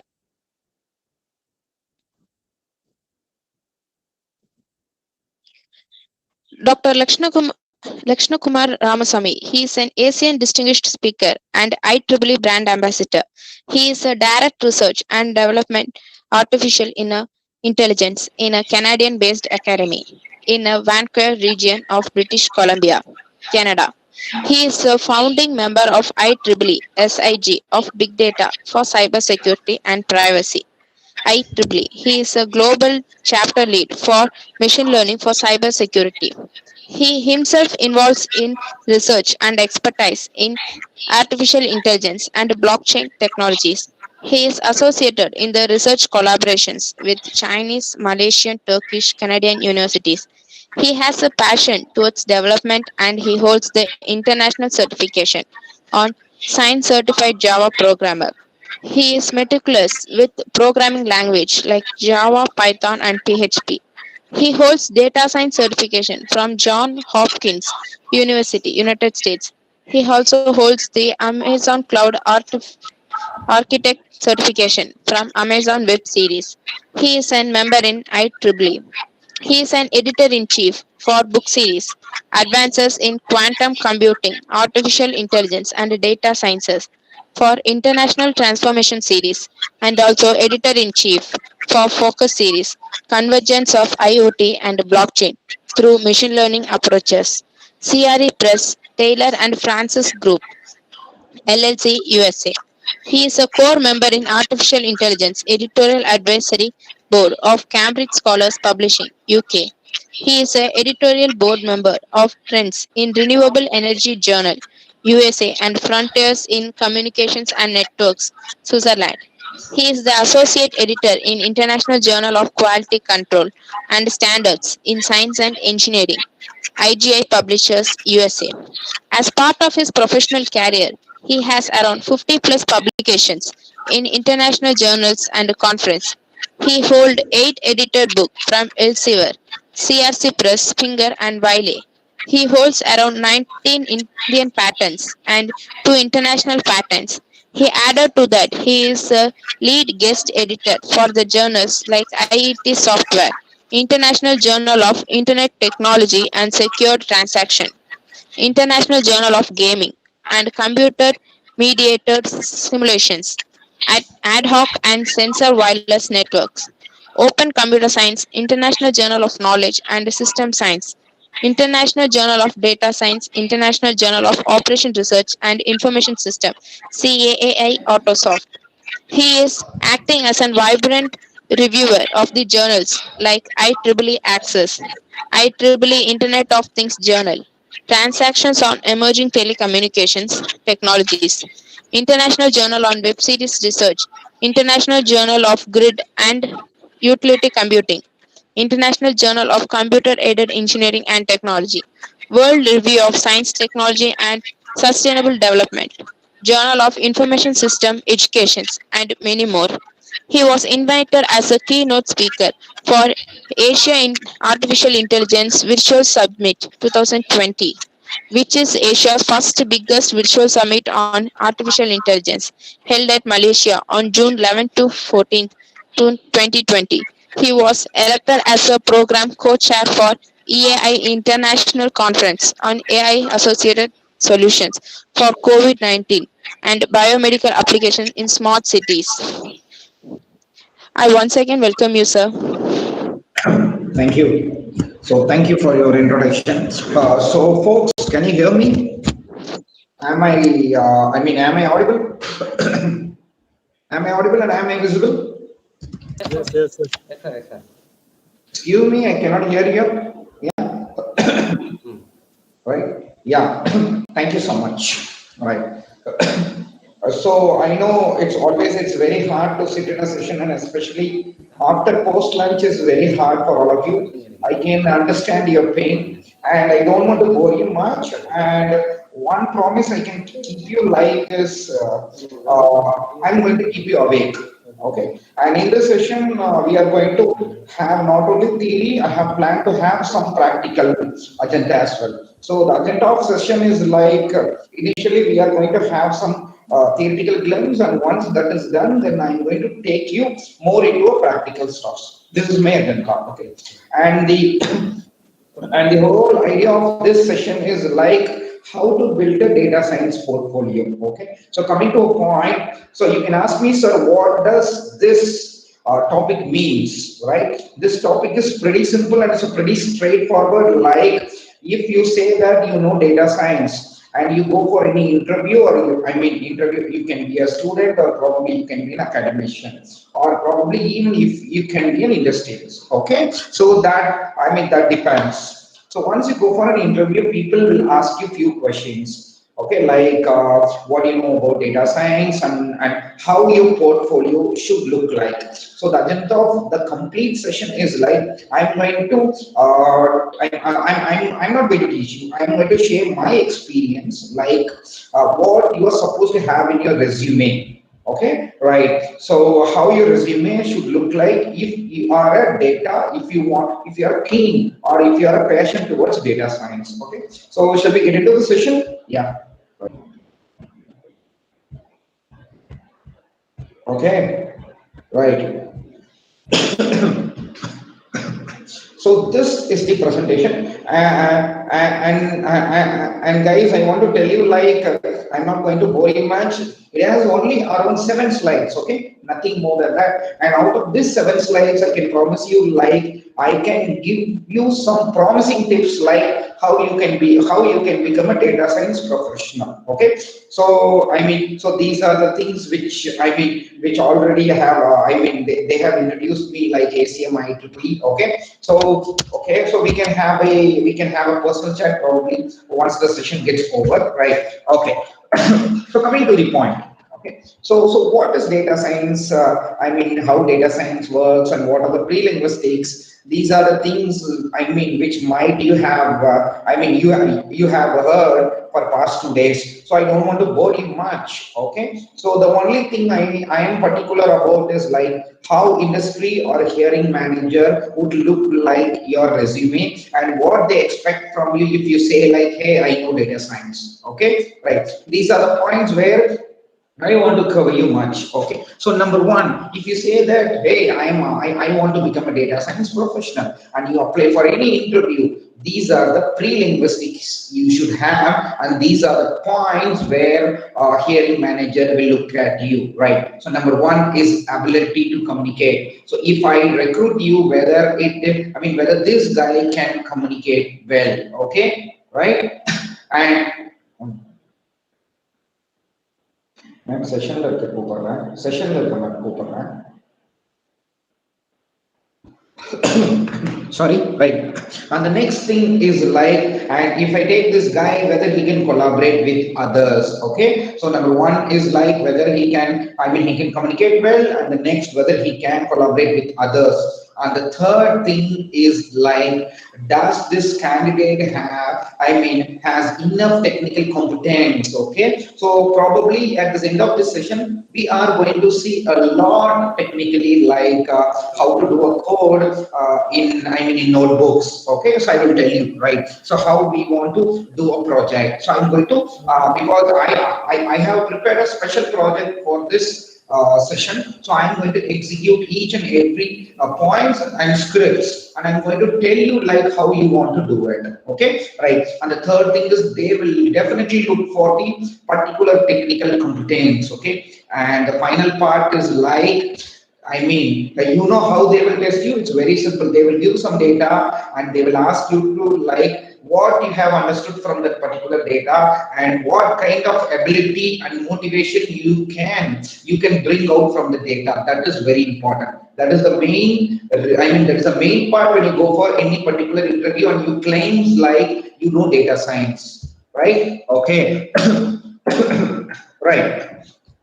And this is, this is very important. Okay, see, and you go for any interview or you claim that you know data science, always you should start with storytelling. And you can ask me like, sir, what is this storytelling? It is very simple. Okay, see, data science is completely different because data science always helps organizations to make effective decisions. Okay, so if you claim that you know data science, the only thing you want to do is like you want to present them results and you want to show them like, okay, this is okay and this is how our company need to be improved and this is where our company need to be improved and this is the place where our company is getting lagged. So these are the things where the top management people will look forward from you. So you need to start the process. It's kind. So I term this as a storytelling process. So what is the storytelling process? Storytelling process is very simple.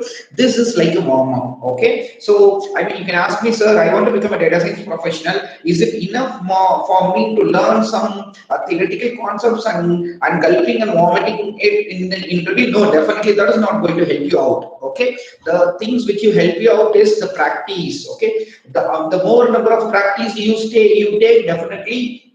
You will have a chance to get recruiter. Okay, get hired. Okay, so that is very important. Okay, so always what you have to do is number one, please.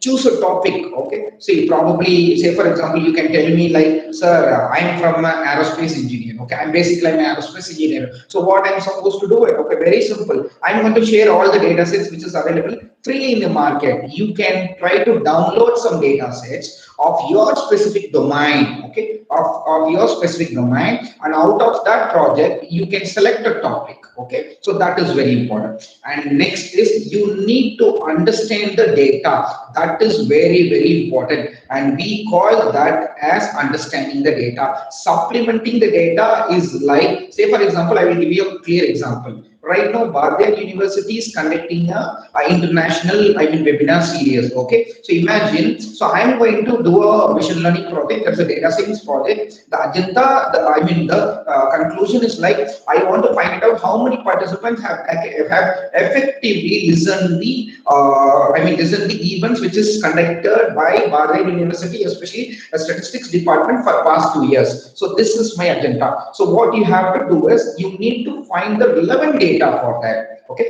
that is called supplementing the data. Topic is, I have told you, I am going to find the attendees, intensive attendees of that particular workshop. That is the topic. Okay, and the topic will be under education domain, and I'm going to do it for Bharathiar University. and supplementing the data is I am going to find the suitable data for it. Okay, so number one is you need to find a topic, and number two is like you need to find the data collection. Data collection is very tedious. That is very important. And from my experience, I can tell you like always bad data will give you bad results. So ultimate aim is to collect good data. Okay, I mean, I will tell you what happens when you, when you have bad data. Okay, I will tell you everything probably at the end of this session. Okay, and once you have data with you, and the next thing is like you need to understand the data. That is pretty much important. So what this column tells and what is the need for the particular rows. So you need to understand the particular rows and columns. That is very important,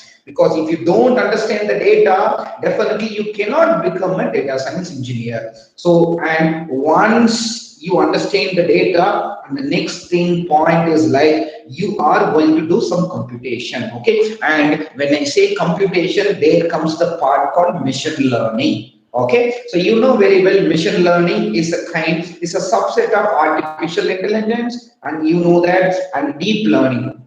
And deep learning is nothing but is the subset of ML. Okay, so under AI we will be having machine learning, and under machine learning we will be having deep learning. So computation in the terms of I am going to use some rules. Rules is nothing but algorithms, and as far as data science is concerned, we use some algorithms that is called machine learning algorithms, and if you want you can use deep learning algorithms as well. And once the computation is done and you will be having some results, and your ultimate aim is to present your results to the management. So that is simply calling as a wrapping of the entire story, right? Okay, right. And you can ask me like, okay, this is fine, and you have told me like I need to start the project as storytelling project. You are telling me like I need to select the particular topic, and I need to find, and I need to collect data according to that is called supplement data. And once the data is collected, and I need to understand the data, and once the data has been understood by me, and the next thing is I need to check it, I need to do some computations, and finally I need to come up with results. Okay, this is the common platform. This is the common process where you have to do it. Okay, and coming to this particular slide, okay, and you can ask me, sir, you are asking me to practice a lot of projects, but how I'm supposed to do it? Okay, that is very important. So whenever you want, whenever you plan to start a project, I generally divide it, because this is from my experience. I just divided the project category into three things. One is nothing but cleaning project, that's called data cleaning project, and next one is called data storytelling project, and final next one is called end-to-end project. So I will tell you what is this data cleaning project. Data cleaning project is nothing but once you collect particular data, okay, and you find that no, this data has lot of unsuitable values. The data are not, the data which I have, the rows which I have is not clean. So it is mixed with couple of irrelevant values. So what I'm supposed to do it? So I'm supposed to clean that. Okay, right. So once you claim that, sir, I have worked on a lot of data cleaning projects. Once your resume says like that, once you have a portfolio like I am good in data cleaning project, automatically what the hiring manager will do that, and he will come to a point like, okay, fine. So now this guy can work on disparate data sets, and he will be having some idea. So he is capable of making sense of the data. So hiring manager will come to a particular point, right? Okay, and next is the category called data storytelling project. And what is this? Okay, so storytelling is nothing but I have told you like you need to start from like what a cleaning, okay, basic computation. Once you claim that, sir, I know how to clean the data, and next I know some part of computation. Okay, right. And once you claim like that, and automatically hearing manager will understand that, okay, this guy has the ability to demonstrate like how to extract insights, how to extract things from the data, and how to pursue others. Okay, so the hearing manager will come to a point. Okay, and the next category is like end-to-end project. And and participants, I want to tell you like once you claim that you are good enough in in performing end-to-end project, it means that hiring manager will be particularly concerned like, yes, okay, so this guy is capable of extracting the data and he knows what he is supposed to do. That is very important. And you can ask me, sir, why you are telling us like, if I want to start the data science, I mean, as my career, I need to start either from data cleaning or data storytelling or end-to-end. The reason is I want to tell you a small example, right? So imagine there is a vacancy for a particular post, and for a single post, I mean, I'm going to tell you like, I'm sure there will be around 200 applications. So do you think that hiring manager will have time to value the 200 applications? Yes, he will be having, but the question is how much amount of time he can spend for a single applicant. I can tell you like he can spend only 1 minute for a single applicant, okay? Because nowadays, you know very well, everything is happening through what? Through online. Probably you might be having everything through virtually. So the amount of time which he spends for your application is just, it's going to be just 1 minute. So you need to impress him with that 1 minute, okay? That is very important. That is the reason why I have separated the entire project into 3 categories, from cleaning to storytelling, okay? And storytelling project and exponential. End-to-end project is where you will be doing data cleaning and you will be doing data visualization. It means you will be using machine learning a lot in end-to-end project. Okay, right. So as you know very well, the time which they have allocated me is around 1 hour 15 minutes. Okay, so out of 1 hour 15 minutes, I'm not supposed. It is not, I am not supposed, the time doesn't permit me to have discussion on lot of things, right from data cleaning to data storytelling and to end-to-end projects. So for the time convenience, what I have done is I have come up with a project called data cleaning project. Okay, so I'm going to, because you know very well, I mean, instead of learning all the things, you can claim that and you should be expert in a particular point. And now the example for this particular session which I have taken is nothing but data cleaning project. Okay, so I'm going to tell you what are the steps involved in data cleaning project and how you want to work on that, because I have told you previously like I am going to give you hands-on on this as well. Okay, so coming to the point, like, okay, so I mean, so let us take a scenario like I am going to do a data cleaning project. So how do I do that? So so what should I have? And so the thing is like I have told you, like whenever you start with any projects, the number one, you need to have a data. So it is like how to find my messy data. Okay, and you can ask me, sir, why you have used a word called messy, right? Messy means the data set which I have downloaded probably can be of messy or can be of non-messy. So who knows that? Okay, so but the data set which I'm going to tell you, like I cannot tell that the data set is completely clean. Okay, so our job is to do, okay, our job is to clean the data. Okay, right. Okay, so you can ask me, sir, where I can find the data sets. Okay, the data sets can be found in different data, okay, in different repositories, and I can show all the repositories one by one. Okay,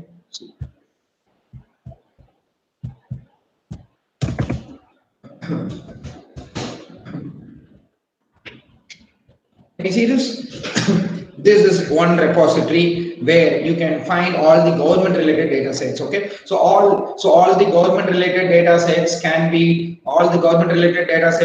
find, you can find it out in data.gov. Okay, these are, I mean, this is the place where you can find all the data sets. Okay, and the next thing, probably you might have heard about it, Kaggle.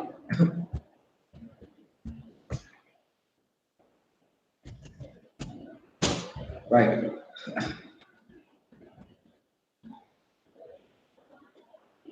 These are few of my works. Okay, just go to Google and it's all free. Okay, and guys, you can find the data sets. Okay, this is the lot of data sets. Okay, see, you can find there are 52,611 data sets are available in Google. You can download whatever you want. Okay, right. And this is one way. And the next thing I want to show you, like,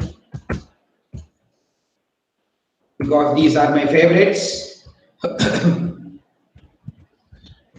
And the next data set is like UCA machine learning repository, okay, and there you can find n number of data sets, okay. These are the popular data sets, and this is the newest data sets. So very simple, okay. Say for example, you want to find something like, let me, okay, 1 minute. Let me take anything, okay. So can we take this early stage diabetics risk prediction data set? Just click this, and once you click that, and then you can find a point called data folder. Okay, very simple. And diabetic data set, just click that. Okay, once you have clicked that, and you can find the CSV, and automatically that CSV will be downloaded. And what you have to do is, it's very simple. Just click that. Okay, and you can visualize. So as far as project is concerned, you need to have all the files as a CSV. So always comma separator value file will help us a lot. Don't do this as an Excel file. Dot XLX or XSLX 2003 or 2007 format is not recommended. Always when you do a project, I recommend you to work only on CSV. In some cases, I just recommend you to work on .txt files as well. Okay, and you can ask me like, sir, I have few images. What I'm supposed to do it? I know you will. I know like you'll be asking this question, and probably I am going to explain that practically probably later. Okay. And the next place where you can find data set is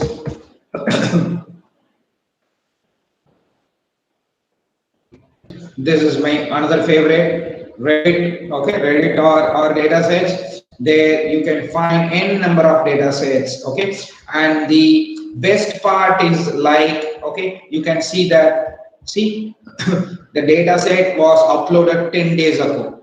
The data set was uploaded 1 month. Okay, see, even 2 hours ago.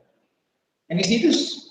Okay, see, the data set was uploaded 2 hours ago. So it means that the data set which we are working is completely new and it is fresh. Okay, so and moreover, it is updated. Okay, that is what we require, right? And these are the 3 places where, and there is the another repository called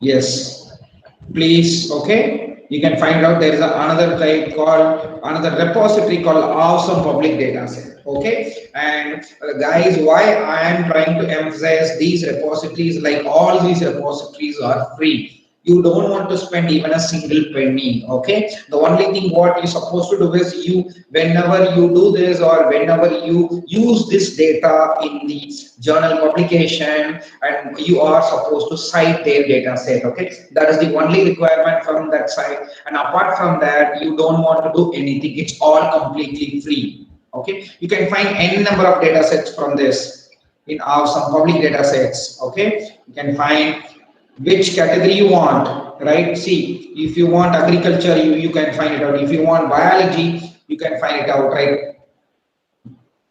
If you want to work on climate and weather, you can do it. Okay, or you can tell me, sir, I want to work on complex network. Okay, computer networks, see, data challenges, earth science, economics, energy, education, finance, right, GIS, government. Okay, right, see, you can find it out. See, if I say government, I am getting a lot of repositories. Healthcare, okay, 19 data set is also available in this portal. Okay, image processing, you say that no, I want to work on image processing. So if you are good and if you want to do something on computer vision, and you can take this image processing as a base, and machine learning, right? Okay, machine learning.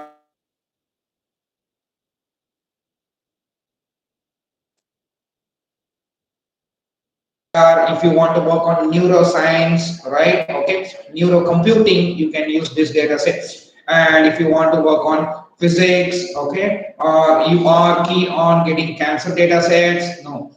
Psychology, cognition, public domains, search engines, social network, and so on, right? Okay.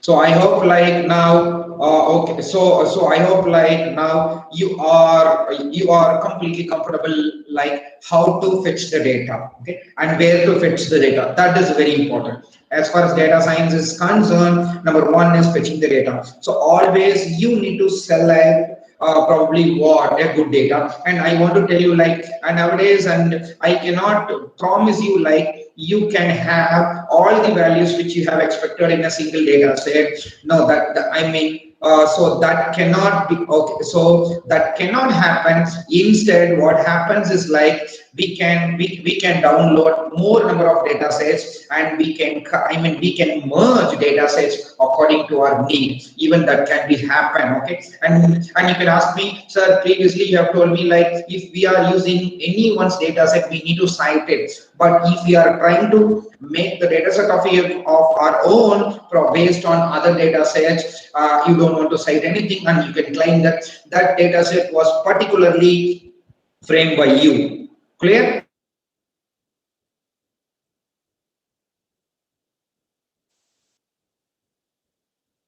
I have covered the first point, like, so where we can find, 1 minute please,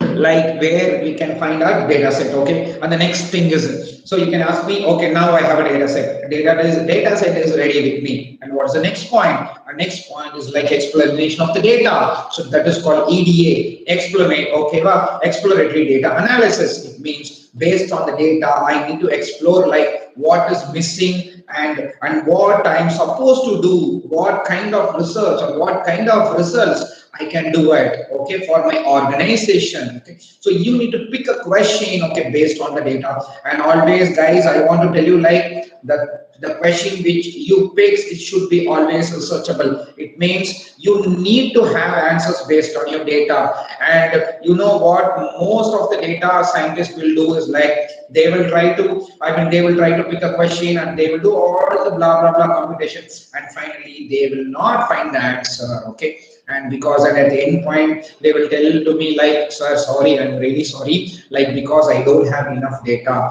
So you should not do that.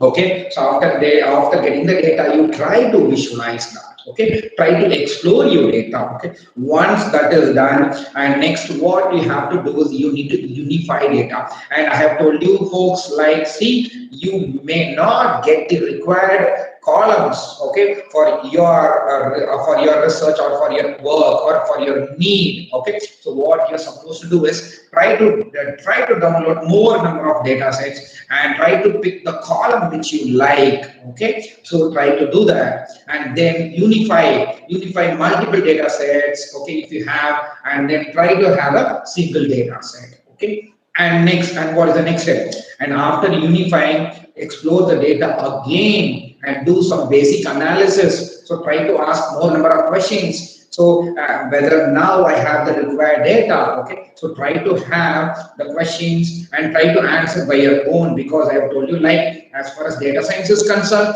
it is not bringing the results, it's all about presenting the results. Okay, and your result should improve the company's revenue. Okay, not in the terms of revenue, but your company should grow based on your results. Okay, right. And after analysis, what you're supposed to do is, and you need to take some results. Got it? Okay, right. And how you can collect some results is very simple. We need to get into some computation. Got it? Okay. So computation can be done by using what? Machine learning, deep learning, and a lot of algorithms. So I generally call algorithms as a rule. Okay, right. So, and in this session, I have given a point like Jupyter notebook or Markdown. Okay, because there are two notebooks. which I work a lot, right? Okay, one is a Jupyter notebook, and the next one is a R Markdown. So I want to tell you, like, you can ask me, sir, what is mean by notebook? Okay, right. So as far as data science is concerned, we need to have some platforms to work on our data set. Okay, so the notebook is a kind of a platform. So what I'm supposed to do it? So very simple, write scripts. Okay, you used to write a lot of scripts and you want to execute it, right? Okay, so that is called as notebooks. I mean, in the case of traditional programming languages like Java, I can tell you like beans, Eclipse, okay, and I mean JetBrains. Okay. There are a few. Excuse me.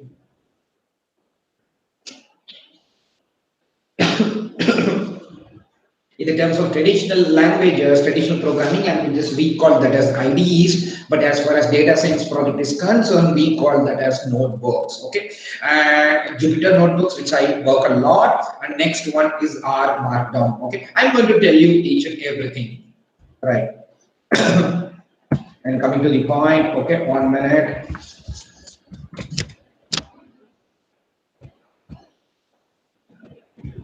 Okay. Jupyter notebook, very simple. What you're supposed to do is like just go to jupyter.org. Okay, there you can find all lot of options, and the interesting thing is the Jupyter is telling to us, like, I mean, whether you want to try it out in your browser or you want to install Jupyter Lab, that is completely left to you. The choice is completely yours. Okay, you can do whatever you want. And you can ask me, sir, how I'm supposed to install this. It's very simple. Just click install.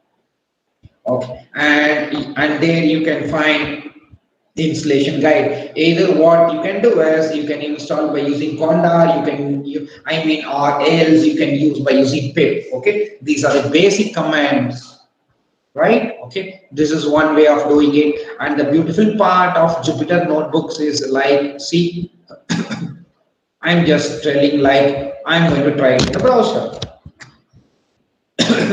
There you can find options like, see, whether you want to try classical notebooks. Okay, if you are using this, it means I can integrate my IPython kernel. Okay, right, that is. And next one is what is that try Jupyter Lab, because we are not going to do this. And next one is Julia. Okay, Julia is a different kind of languages. Or whether you want to try Jupyter with C++, R. So guys, I want to tell you, like, I'm basically I'm an expert in R. Okay, for past 7 years I'm working in R. So I work a lot on R Studio, and R Markdown. Okay, and I mean, so I feel much comfortable than Python. So I work a lot in R.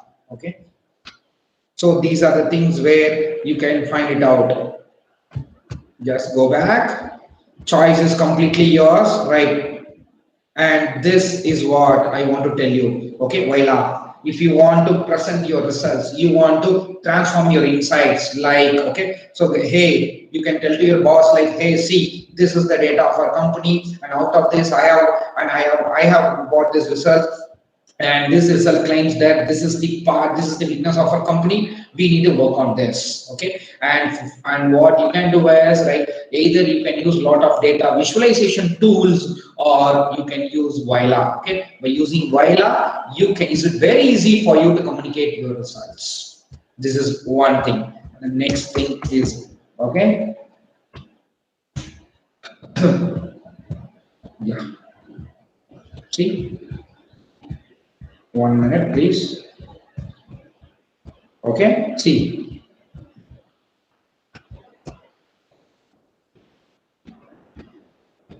You don't waste our time.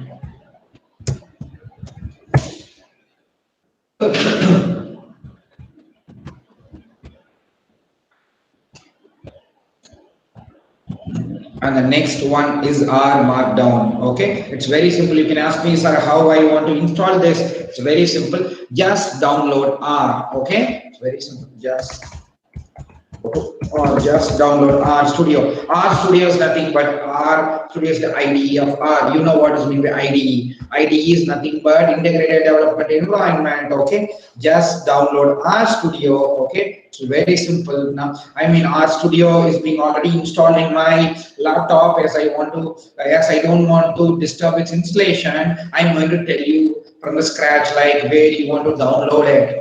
Just download R Studio. Okay, it's completely free. This is more than enough. Okay, and you do this. This is enough. And once you download that, and just come back to R. Okay, Markdown. Okay, and just yes.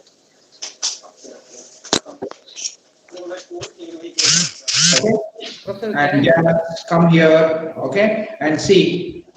Get started. Very simple. Just click this, and there you can find like how you want to install it. Okay, so very simple. Just go to R and just use a single name like install.package, just R Markdown. That is more than enough. A single command will help you to install a completely R Markdown. Okay, and the beautiful part of R Markdown is like you can find a cheat sheet. Okay, cheat code is, sorry, it's for gaming, right? Okay, and cheat sheet. Okay, cheat sheet is for like we have a cheat sheet for Python, and even we have a cheat sheet for R. The reason is once you download the cheat sheet, you can find every syntax. Okay, it's very easy for us because we don't want to waste our time in Google things, right? Okay.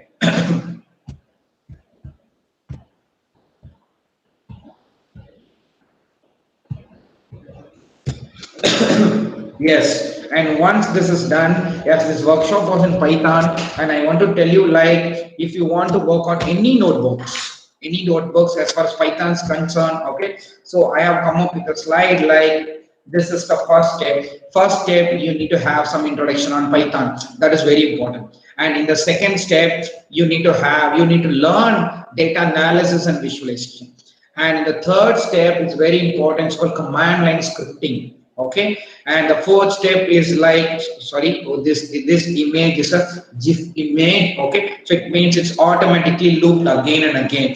So the number fourth step, you need to work with data structures. So and fifth is on statistics, and 7 is on machine learning. Once you do this, and you can find the step 8 is like you can claim that you know data science. Okay, it is not like an overnight process. You cannot do that. So the step 1, you need to start with Python. So try to learn the Python basics. Okay, and learn the data structures of Python, and also you need to have some base mathematical equations, and you generally call it as statistics. That is more than enough. Once that is done, and you can move into machine learning. So you can ask me, sir, why I'm supposed to learn statistics? Because maths is everything. Okay, because as I see, algorithm is written based on mathematics. Because you may say that, no sir, I don't want to learn statistics, so what will happen? So what I mean, I will tell you the result. Like when you get a result, you will go blank. So what is that? I mean, you will not know how to evaluate your result, because as far as machine learning is concerned, you know what happens is like you will get a result. As far as clustering is concerned, you will have a result. As far as classification is concerned, or as far as regression is concerned, you will get you will get results, and you will have the results like precision, recall, F measure. Okay, an average root means something like that. So you will have a confusion matrix as you are supposed to value your output, because the ultimate aim of the data scientist is like, how do you present your results? Got it? Okay, right. And this is the final point where I want to tell you, like, okay, so once you do this, okay, and what your employers will look for is like, number 1, guys, I want to tell you, like, you should know how to extract insights from data and how to present those insights to others. This is number 1. And number 2, how you can build systems that can offer direct value to the customers. Okay, that is number 2nd point. And number 3rd point is how you can build systems, okay, and that brings the direct value, okay, to your organization. okay, to other employees of your organization, okay. And number 4, how you can share your expertise with others in the organization. These are the 4 things you need to keep in your mind when you work on data science projects, okay. Right. So this is my and you can ask me like, sir, whether the session is over? No, the session is not over, because now I have told you previously, like there are 2 agendas of the session. The agenda of the session is divided into 2 parts. One is like a theoretical part, and the next one is a practical part. And now I'm going to end my theoretical part. Okay, and next I'm going to start my practical stuffs. Okay, and this is my connect, and this is, and what you can do is, if you want to, if you are passionate on working with me, or you can, and you want to have some experience on data science or AI, what I can tell you is we can work a lot. Okay, and if you, and this is my LinkedIn name, you can search my name in LinkedIn, and you can ask me, sir, why you have 99% means, I mean, I am available 99% in LinkedIn, okay? But this is my mobile number, okay? So I will be available only 60% in my mobile, okay? And my email and my site I have given, and I will be available 99%. When you drop me a mail, or you just drop a comment in my website, okay? Right. Okay. So any questions as far as theoretical, theoretical part is concerned?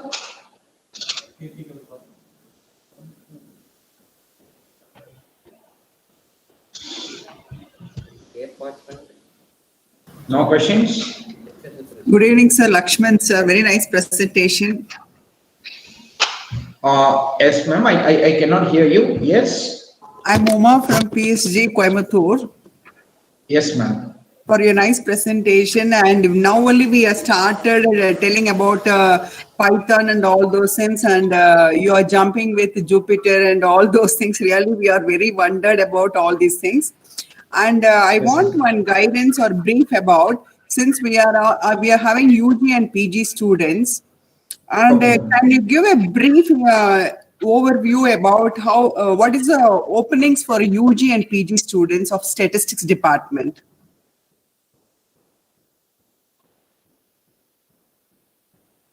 Probably you'll be having more exposure, right? See, whenever a company comes to your institution, and if a student claims like, sir, I know data science, the obvious question is like, I mean, you are, because data science is very huge, okay? You cannot be a master in all these stuffs. So what you want to tell your students, like, if you want to learn data science, just please, partition the things, just separate the things where they can work on. That is what I want to tell you. Like, if you want, you can be an expert in data cleaning, or if you want, you can be expert in visualization part, or if you want, you can be expert in machine learning part.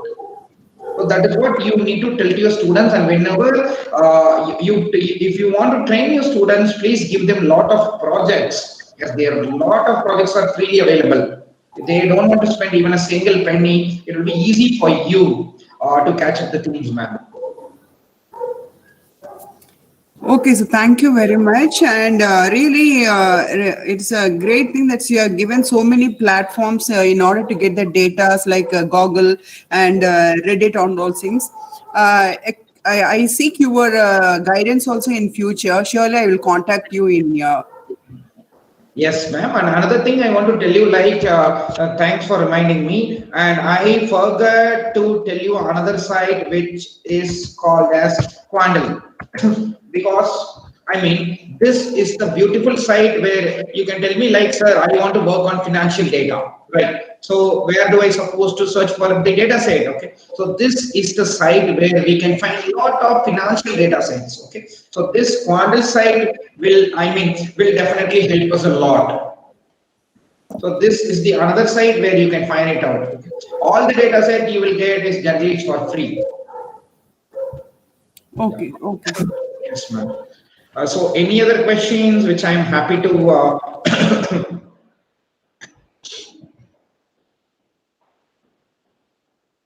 name of the site is Quandle. Any other site for cyber security? Sir, not for cyber security, because cyber security is a kind of a domain. Okay, so that comes under security part. So what you can do is, I have told you many sites like Awesome Public Data Set is there, Kaggle is there. Just refer Kaggle, sir. So once you refer Kaggle, you can find a lot of data sets based on cyber security. There are tons and tons of cybersecurity data sets. And recently I have worked on a data set called hacker data set. Okay. So, for past 5 years data, what hackers have done in US. So I wish to analyze the health of people after COVID. Okay. So it's very simple. I don't think you can find data set for that. But I can tell you, like I have told you how to unify the data sets, right? So what you're supposed to do is try to collect more number of data sets, and the column which you like, please take it out and take all the disparate, okay, and form a new data set. And out of that, we can work it out. That is how you can work it out, Kiran.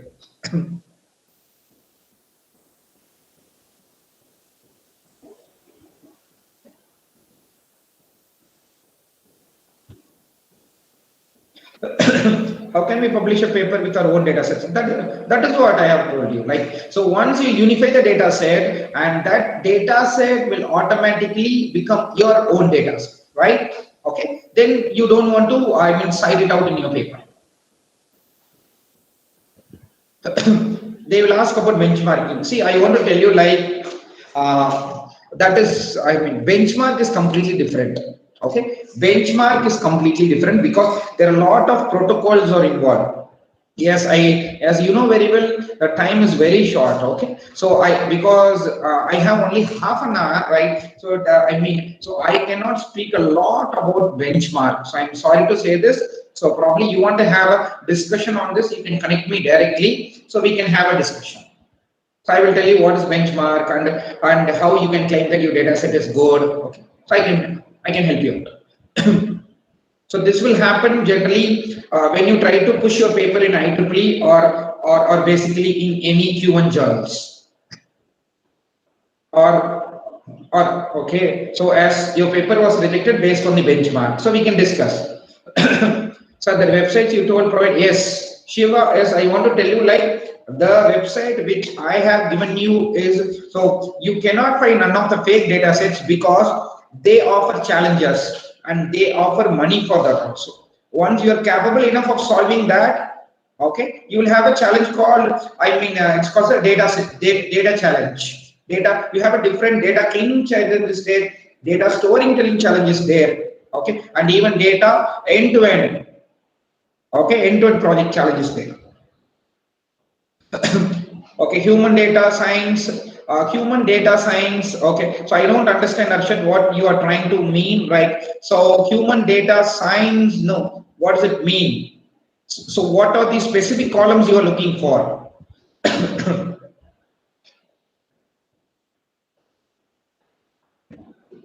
Right, and but okay, so I want to tell you, like, okay, Vedant Soni, recently my paper was accepted in IEEE Systems Journal. Okay, right. So I have worked on the concept of geography.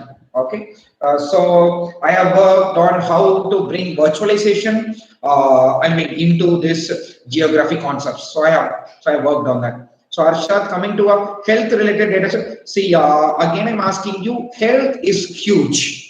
Right, health is a domain, and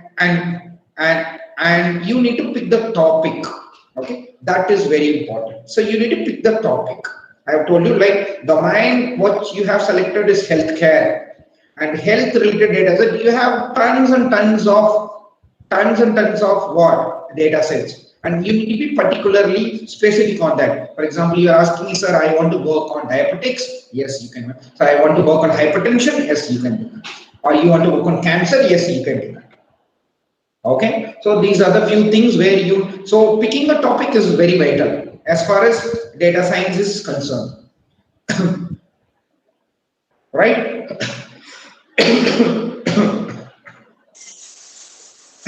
So probably shall we get into our practical session? Okay. Thank you, Uma. Thank you. So shall we get into the practicals? Please suggest some projects in energy analytics. So Shiva, I can recommend you like please refer a data set called Awesome Public Data Set. I have told you like. So once you refer Awesome Public Data Set, there you can find lot of data sets which is related to energy. Okay. And again, I want to tell you, like, if you say energy, whether you are speaking about what? I mean, renewable energy or non-renewable energy. Okay, that is very important. And once you speak about renewable energy, whether you are speaking about what kind of energy, either it is from solar or what, that is very, very important. Because recently I am working on a project that is related to energy, okay, and I am in a work of boosting the power of the batteries. I am working on that. Okay. Thank you, Vigneshwaran, Salamuthu. Thank you. Sir, is there any site for download data related to water use? Yes, of course, we have a lot of sites, but please Google it. And I cannot assure you, like, once you Google it, you can get it out. That is the reason why I'm telling you all the data sets which is freely available. So, Kiran, I have.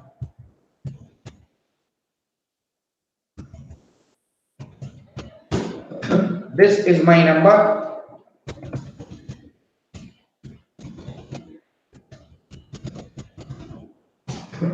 And this is my mail ID. This is my personal mail ID. Okay. So shall we get into our practical stuffs, because we have only 20 minutes left? Right. Okay, Professor. Karen. So, so what I have planned is like, see, I want to tell you, before getting to the practical session, I want to tell you like what is notebook, because already I have told you like notebook is very simple. It's like if I want to execute my scripts, I need a platform. So I need a platform for data science, and I call that platform as notebooks. Okay, you have a lot of notebooks. See,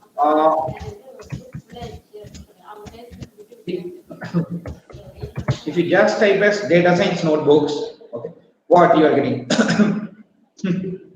You are getting all the notebooks, okay? So don't worry about that. But this is, you are getting Jupyter Notebook, okay? So even if I tell you like, just go to Jupyter Notebook, I have told you like, this is what I have explained. Just go to Linux platform or install using Conda or Pim, definitely you will go blank, right? Okay, so what I suggest is that just very simple. Just go to Google and just type it as Google Collab. Very simple. Just type it as Google Collab. So what is this Collab? It's very simple. Okay. So Google Collab, you can find it out. Google Collab. Okay. Google, you can find it. Google Collab. Okay. Is a collaboratory. You know, Google Collab is a kind of a notebook, but if I ask you to work on Jupyter Notebooks, and you might find a bit difficult to install that. Okay, so what I suggest is that instead of installing all the blah blah blahs and wasting our time, it's very simple. Try to use Google Collab. Google Collab is completely free. You don't want to do it. Just a single Gmail sign in is enough. Okay, so what I'm going to do is very simple. Just go to Google Collab. Right. Once you go to Google Collab, you can find all the things, right? And the best part of Google Collab is like, see, you can find all the basic things, what data science and how to, you can find enough resources so that you can practice by your own, right? And the good part is like, I want to tell you one thing, see, GPUs and TPUs, because you know what is meant by GPUs and TPUs, okay? Sir, do you respond WhatsApp? Yes, I have only one number, and that is WhatsApp number. Right, and coming to the point, yes, I don't want to waste my time. See, and you know, Google supports a lot of TPUs and GPUs, because if you want to work, you are asking me, sir, I have 1,000 images. I have 1,000 images and I want to do some processing. Just think, if you want to process 1,000 images by using any deep learning algorithm, okay, do you think it's very easy to do it standalone? It's very difficult. But you know, we need GPUs and our graphics. Okay, we need to have a good graphic. And you can say me, sir, I have a RAM of 16 GB. No, definitely you cannot do that. Okay, because I have a RAM of 16 GB in my Mac, but do you think that still you can do a lot of computations? No, it will take a lot of time. But you know, the same thing I can do it without spending anything by using Google Collab. Google Collab is the base for everything. You can try it out, okay? And the one thing you can ask me like, sir, because recently we have a client and client have asked us like, I don't want to bring my data to a cloud, because when you work on Google Collaborate, it means that your data will be stored in your Google Drive, right? There are 3 ways to bring your data set to a Google Collab. One is by using GitHub, number 1. And number 2 is like you can store it somewhere, probably in your local drive, and you can and you can just bring it out okay, from your local drive to your Google Colab. And the third thing is just saving our CSV file into our Google Drive. These are the 3 things. Using these 3 things, you can bring your data set into Google Colab. All right. Okay. Right.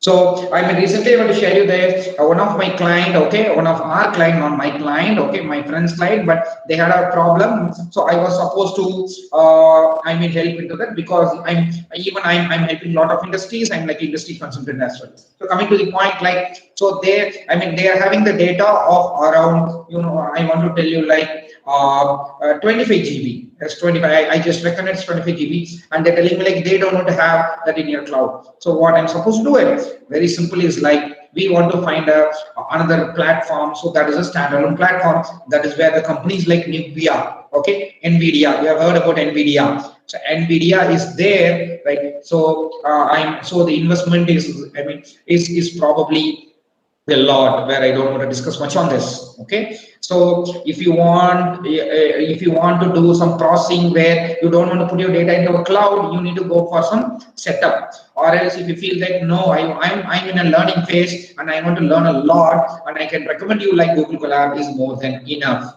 Okay, that's more than enough. So coming to the point, just click Google Colab, okay, and come here. You can find it out. Okay, what you can find it out. See, host, connect to a hosted system, connect to local. Don't do that. Just RAM and disk. See, you can see. Okay, how many 20 minutes ago? What is the RAM used? Only 0.10 GB. Okay. Right. And just go to this file and just click new notebook.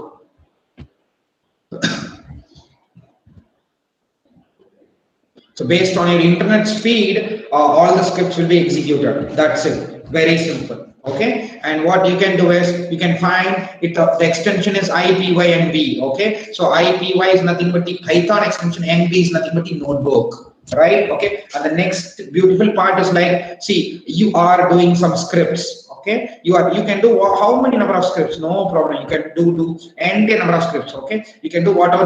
Any number of scripts. Once you're doing that and you find any error, what you can do is very simple. You just share this. Once you share this with your friend, what he can do is he can open. Okay, he can open from his machine and he can log in. And next, what he can do is and he can correct your errors. Okay, so you can work distributed.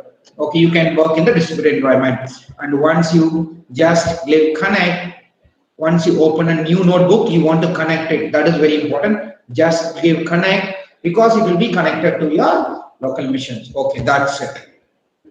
I hope you are clear about the setting of the environment once this is done. Because guys, as I know the time will be short, what I have done is I have already worked on a data set. Okay, I will tell you it's connecting. So I have a different data set.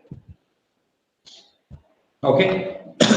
So I'm ready with my all data sets. Okay. So I will tell you, right. So I have told you like there are 3 things. Okay. There are 3 things you need to do it. Like what? If you want to bring your data set into Google Colab, either you can bring it from your local drive, okay, or you can save it in the Google Drive and bringing it out, or through GitHub. And what I have used is, and I am going to bring my data from local drive. So come here and just click this.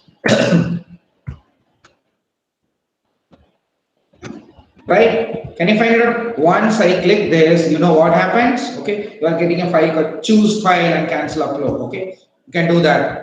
Just choose file and see, already I have a data set that's called building permits, and I want to explain about this data set. This data set is taken from a data.gov as a government data set, which is given by San Francisco. This data set is given by US government. So I'm going to explain you about this data set.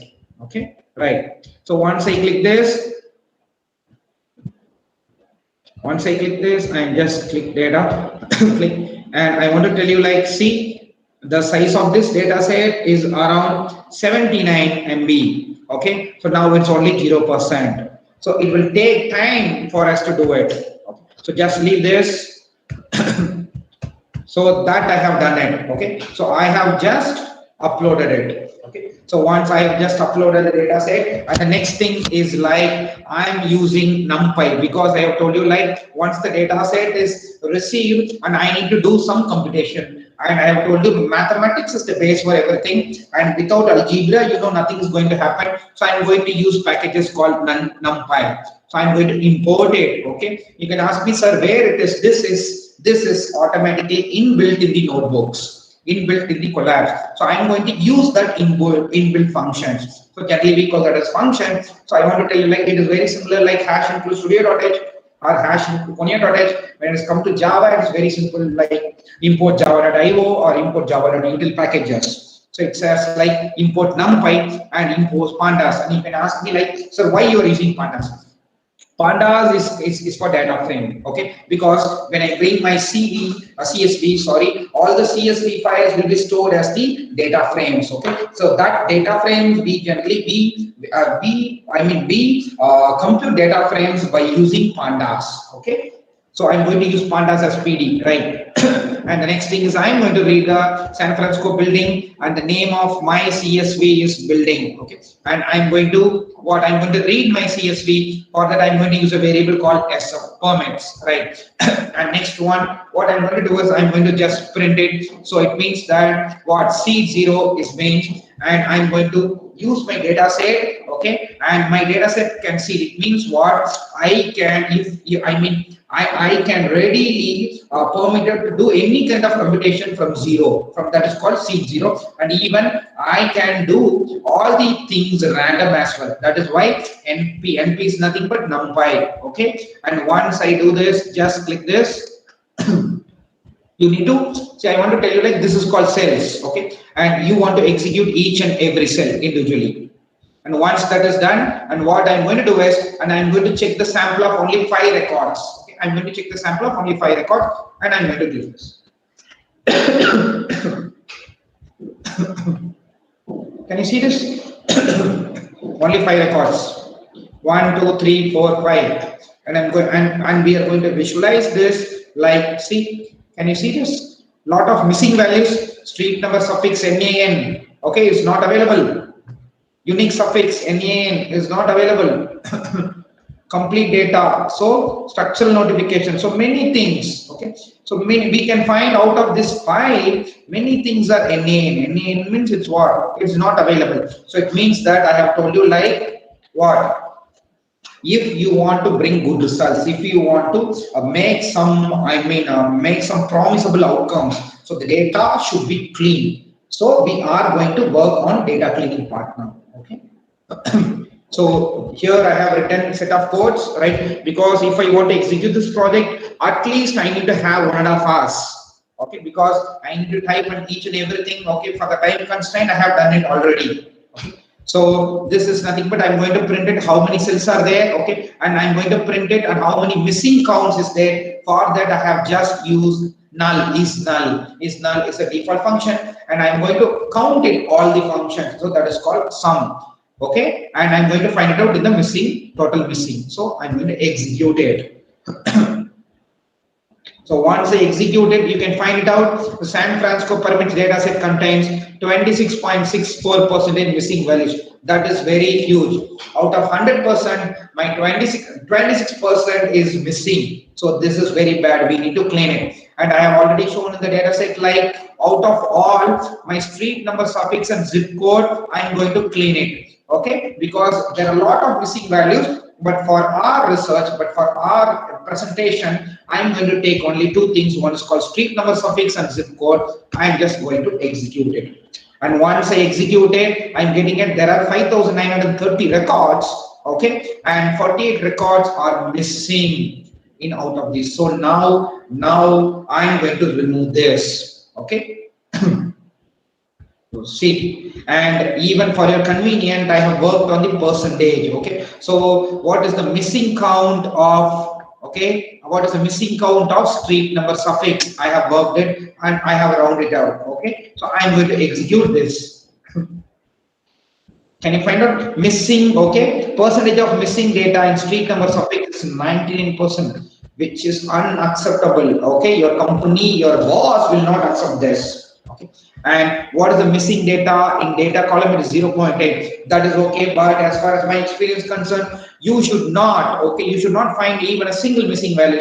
Definitely, that will give you bad results.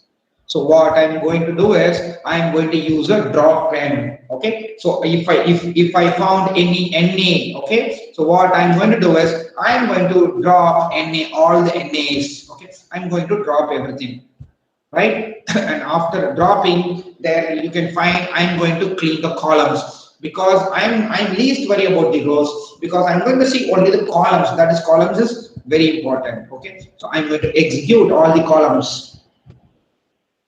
Once I execute it, I will be having lot of things. Okay, lot of clean data, I can tell you, like, and I have just, I mean, for your convenience, I have worked on percentage as well. Can you see? Original data set is okay, columns in original data is 43, and with any drop is around 8. It means I have dropped around 8 columns. Okay, so now it's good, it's working good. Okay, and the next thing is like I have dropped it, and what about the missing values? Because I have told that there might be a lot of missing values or unfilled values. For that, I am going to fill it. For that, I'm going to use a command called fill NA. Can you see that? If I say 0, so automatically 0, okay? But in the original data set, you can find as NAN, but now it is given as 0. It means all the NAN are replaced with 0, right? Okay?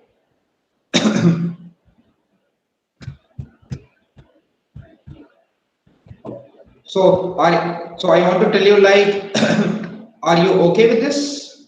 Okay. Out of this is okay, because still we have huge number of things.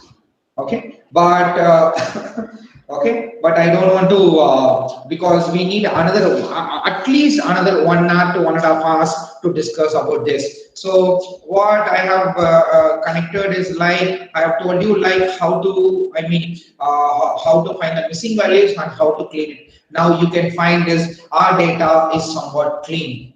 Okay, so do you find, okay, so do you find any questions or any drawbacks in this? I can help you out.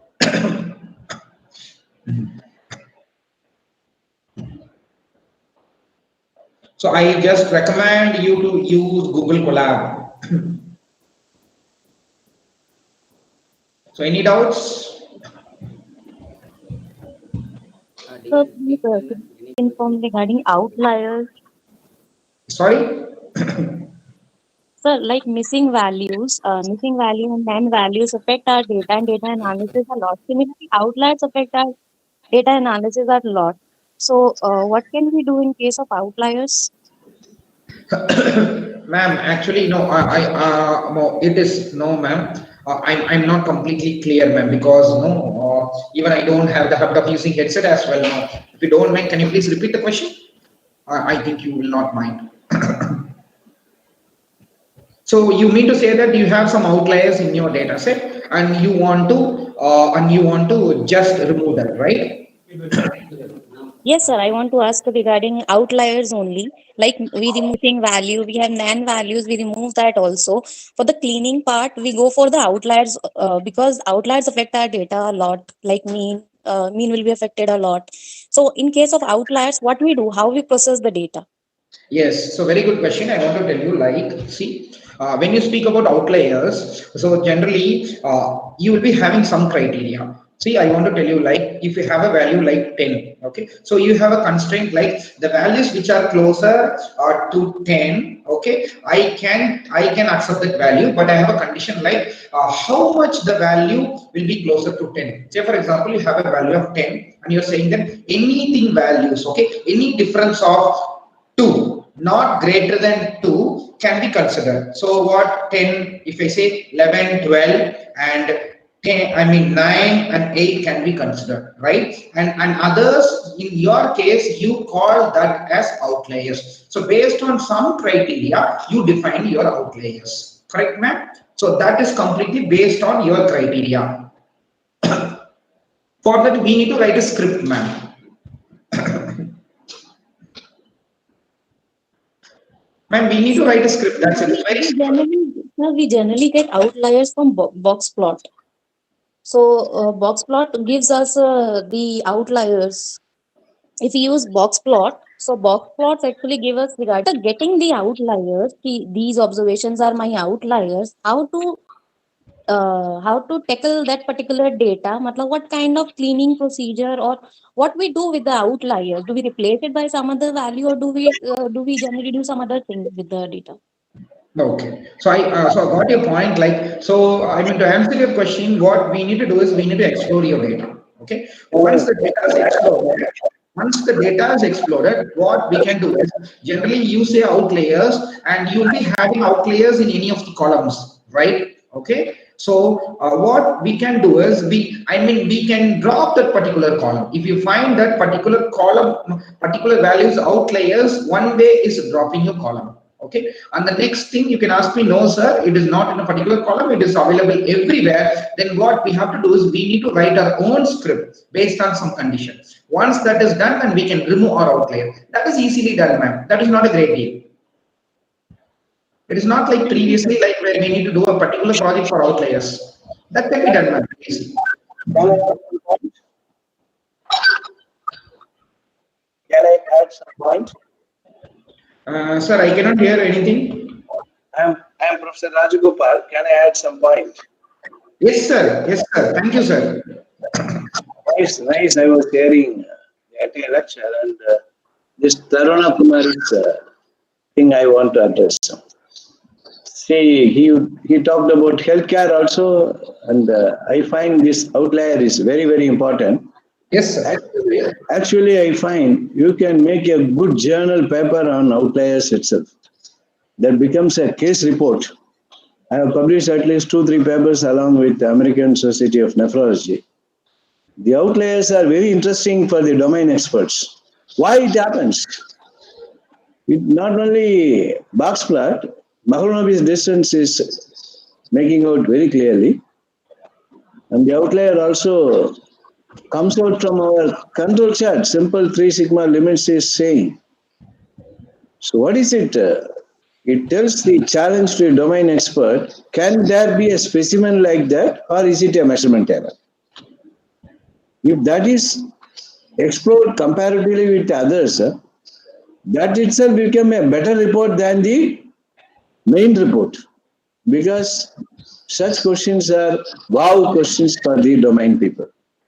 It was there in diamond market. It was there in urine routine culture to urine routine test to the culture test on the presence of bacteria. It was also there in outlier in foundry applications, where in a particular day it happened that we found the amount of magnesium in the alloy was able to improve the brittle hardness, and that was missing. When we found that it could happen, then it became a better copper reduction technique for cost control. So for domain expert, the statistician's findings on outlier, it is not liar. It is really extremely helping the domain experts to find the truth out of lie. Instead of just removing it, we can investigate it. Thank you. Thank you for the opportunity, and sorry for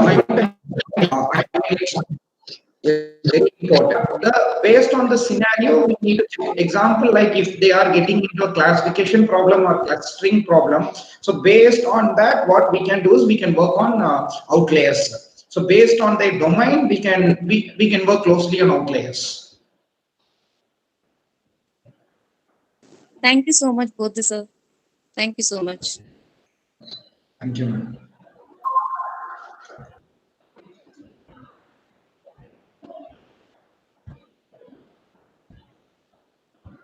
So any doubts? Dear participants, any queries discussed with some faculties that are interested in A lot of books are available in Niranjana, right? Okay. So always I just recommend like if you want to better start with some projects. Okay. Once you start a project, then you will go blank. Yes. Then you will start to learn the things. When you start learn the things and you say that I want to do a project, that will not happen. Just directly jump into a project. But you can ask me, sir, I don't know anything. That is what I require.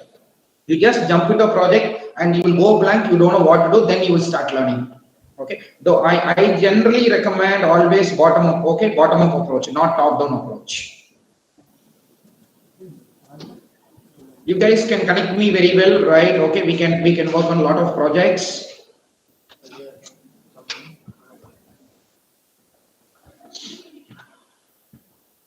Introduction to statistics with R is good, but I can tell you like I'm an expert in R, right? Because even I have done a lot of projects by using R Shiny as well, right? So we can develop an application like nowadays we have heard about John Hopkins University have come up with the with a dashboard, okay? Like across the world, how many of them have affected or something like that. Even if you want, you can develop a dashboard like this, an interactive dashboard by using R Shiny. That you can do that.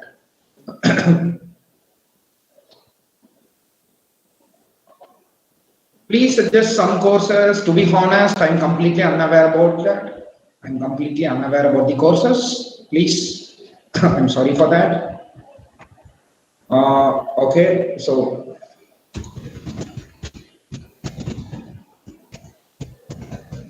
this is my email ID, Dr. Karuna.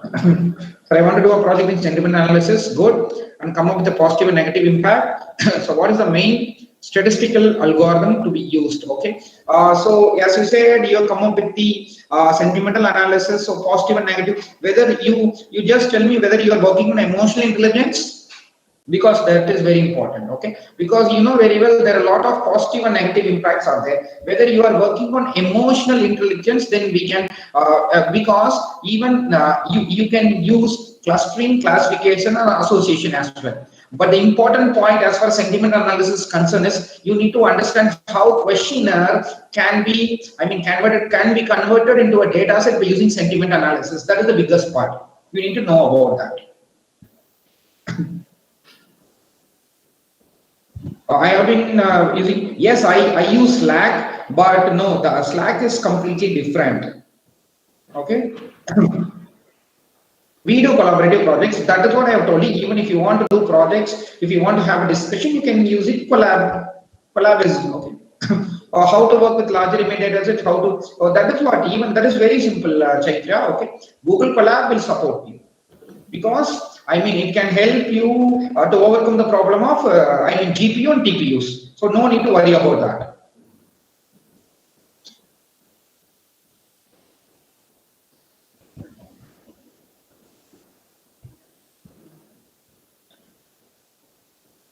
Okay. Any other questions?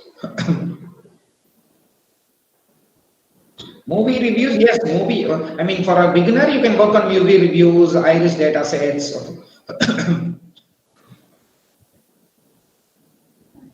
Two-dimensional bisection, intersection. Okay, fine. So can you please tell me? So what does it mean? So how, sir, how to predict cancer using protein sequences? So generally, I have experience in working with the DNA sequences. So by using machine learning. Generally, no, that is completely into what you can do is, Aparna, please try to use some evolutionary algorithms. As you are bringing biology into it, please use evolutionary algorithms. Okay. some evolution. Okay. If you want, you can try to fit genetic into it if you want. Okay, because that is again an optimization problem. Prediction is different, optimization is different. So make sure that you select a particular algorithm. So to answer to your point, like, please select your question properly. Once you select your question properly, then it is very easy for you to collect the data and to work on that. Algorithm I have told you is like a rules. Okay, it's like a rules is how you want to get your results. It's very simple. So don't confuse much with algorithms. Are you open to include freshers in your ML projects like an assistant?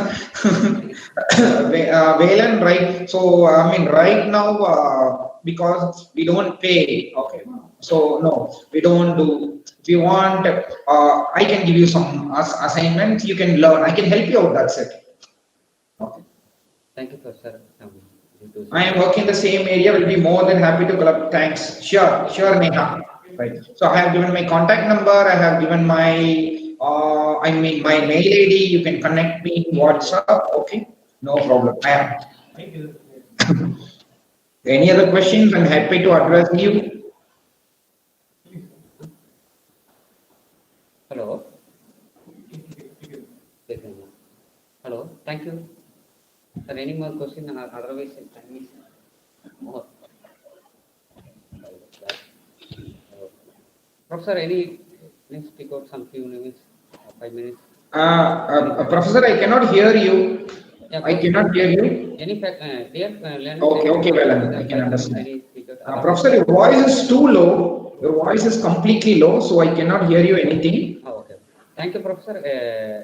Any faculties, any industry persons you talk with in 5 minutes? Otherwise, I post to vote of thanks due to some. Thank you, Gayatri. Thank you. Anybody, faculty, Professor Rajagopal sir? Any faculty? 5 minutes, any talk with any, propose any idea, any idea? Thank you, Tulasi. Thank you all. Thank you, Durai. Thank you, Arke Sharma. 5 minutes, any talk with 5 minutes or 2 minutes? Professor, Thank you. Okay.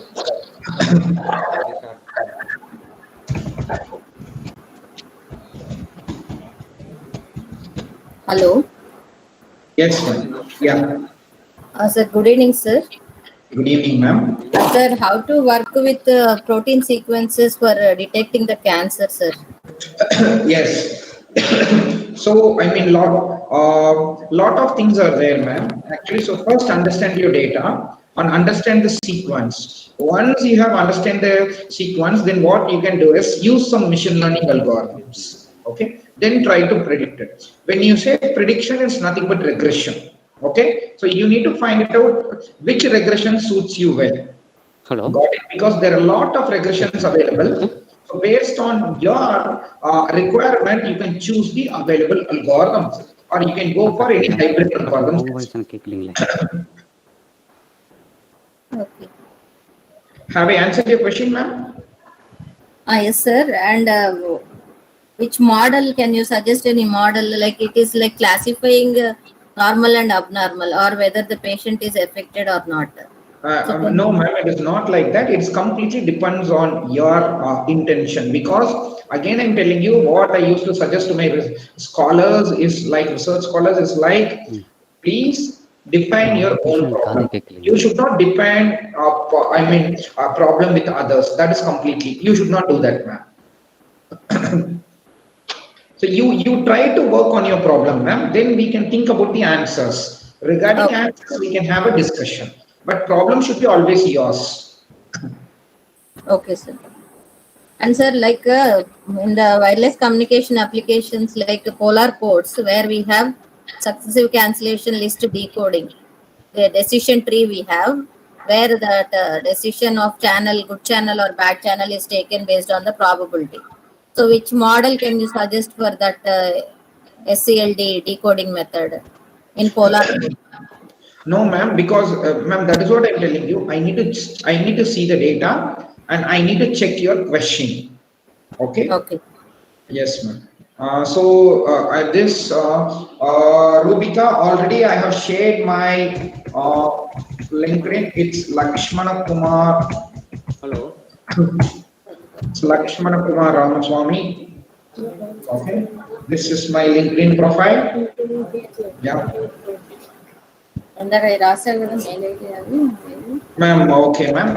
It is research.laksha@gmail.com. I'm just,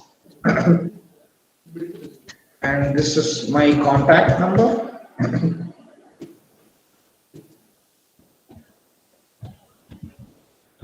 Any other questions? Thank you. Thank you, Professor Lalita. Thank you.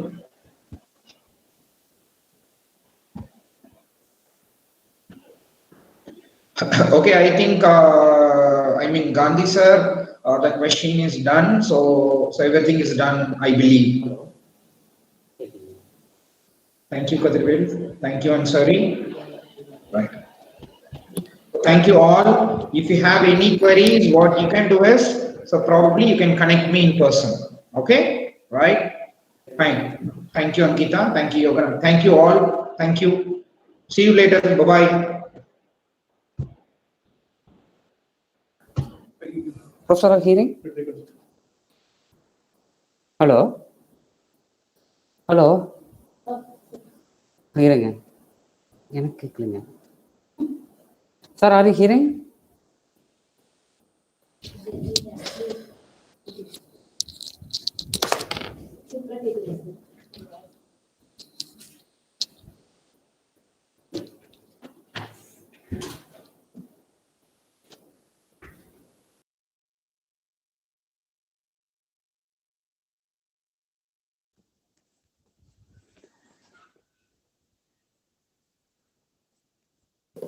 Hello? Hello?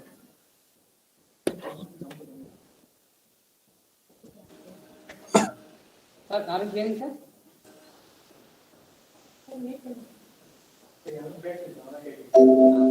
Sir, are you hearing, sir? Yes, sir. We are able to hear. Yeah, okay. I think any feedback is sending, any people is willing to feedback. Otherwise, I am what of thanks proposed. Sir, Lakshman sir is there? Hello, Lakshman sir? He have left the meeting. Okay, okay. Thank you. Okay.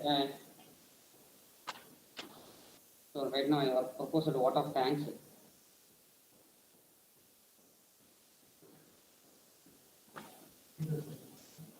Any feedback?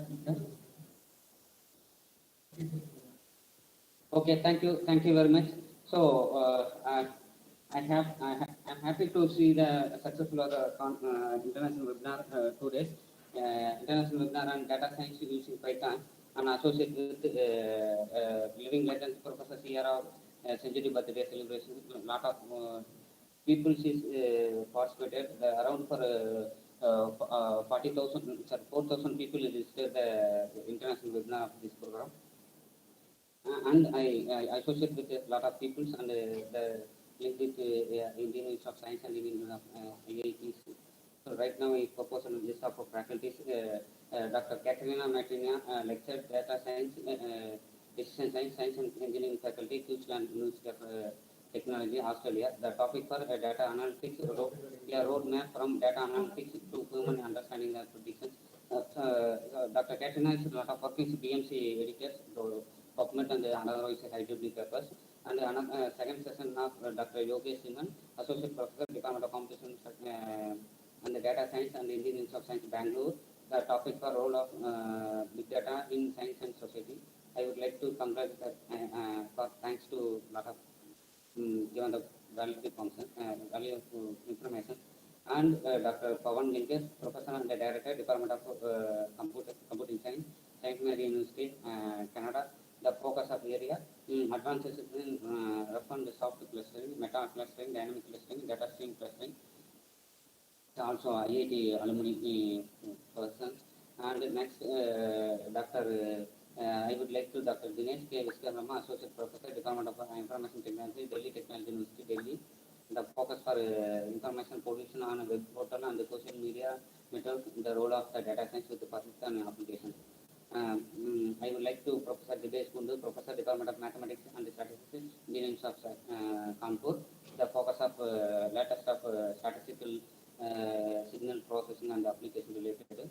I would like to Dr. Venkat sort of Venki, manager buyer USA and AV concern technology USA. The focus of area, importance of statistical program in the data science and also expand the industrial applications. Finally, Dr. Lakshman Kumar Ramasamy, IEEE ambassador and the ACM distinguished speaker. They're based on the live examples with the Pythons and Jupyters and lot of build-up portfolio of applications. Based on all our request, I'm also IIT alumni. So that based on all resource persons accepted Dr. IIT Dipesh Kundu sir is alumni banner and the Indian Institute of Science Yogesh Singha is IIT alumni and another for Pawan, Dr. Pawan Linkas is also IIT alumni. So based on I request to immediately accept the invitation. Based on we are the alumni IIT alumni, so there is no. It's a little louder voice, sir. Okay. Then also this program is conducted for Sierra birthday celebration. Sierra visit for our universities and a lot of work with Professor A. Rajagopal sir, former director IIT. So lot of associate with the links. And another for I thanks to welcome address of most respected honorable Vice Chancellor Bharathiar University. Then what of thanks proposed already busy time of our research busy schedule. The most respected Registrar Bharathiar University Coimbatore. And all support to, I would like to thanks to Professor and the Head Department of Statistics, Dr. Virama sir, and also busy schedule of Controller of Exam Inspectors, a lot of issues going there, they discuss with Dr. And also moral support with Dr. R. Jason sir, Professor Dr. R. M. Kitchen Professor, Dr. K. M. Shakti, Associate Professor, Dr. Kavias, Assistant Professor, Dr. K. Pradipagumari, Assistant Professor, Dr. L. Jayalakshmi, Assistant Professor, and also thanks to non-teaching and teaching faculty, and special thanks to I would like to special thanks to Dr.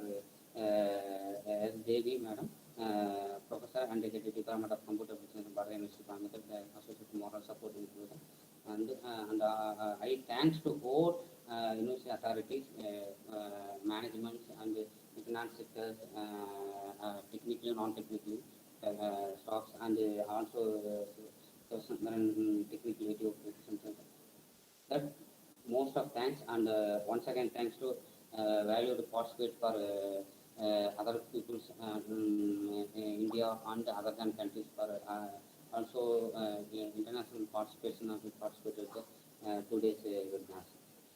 Thank you one and all here, and again to thanks to all valued active participation and supported to our department faculty, professor and head, research scholars, students. One of my students is research scholar Sitra and Dr. Research scholar Chilian and Divagar, moral support to in our department. Thank you very much.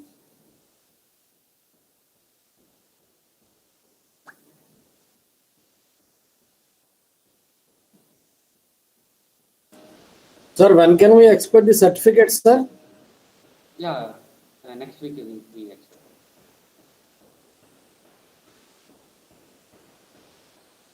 We'll reach.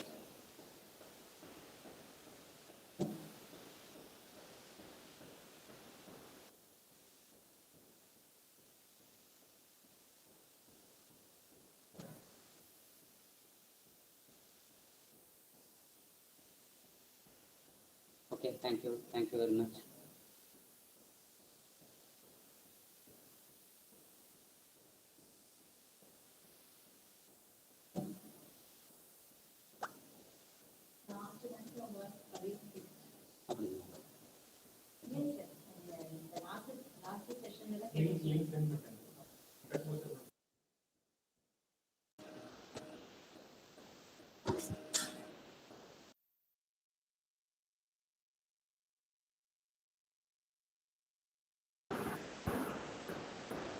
Can we leave the meeting, sir, now?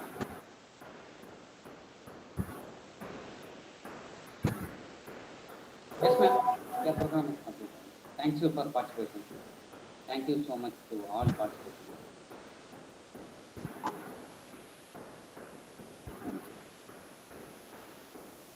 Thank you, sir. Thank you, ma'am.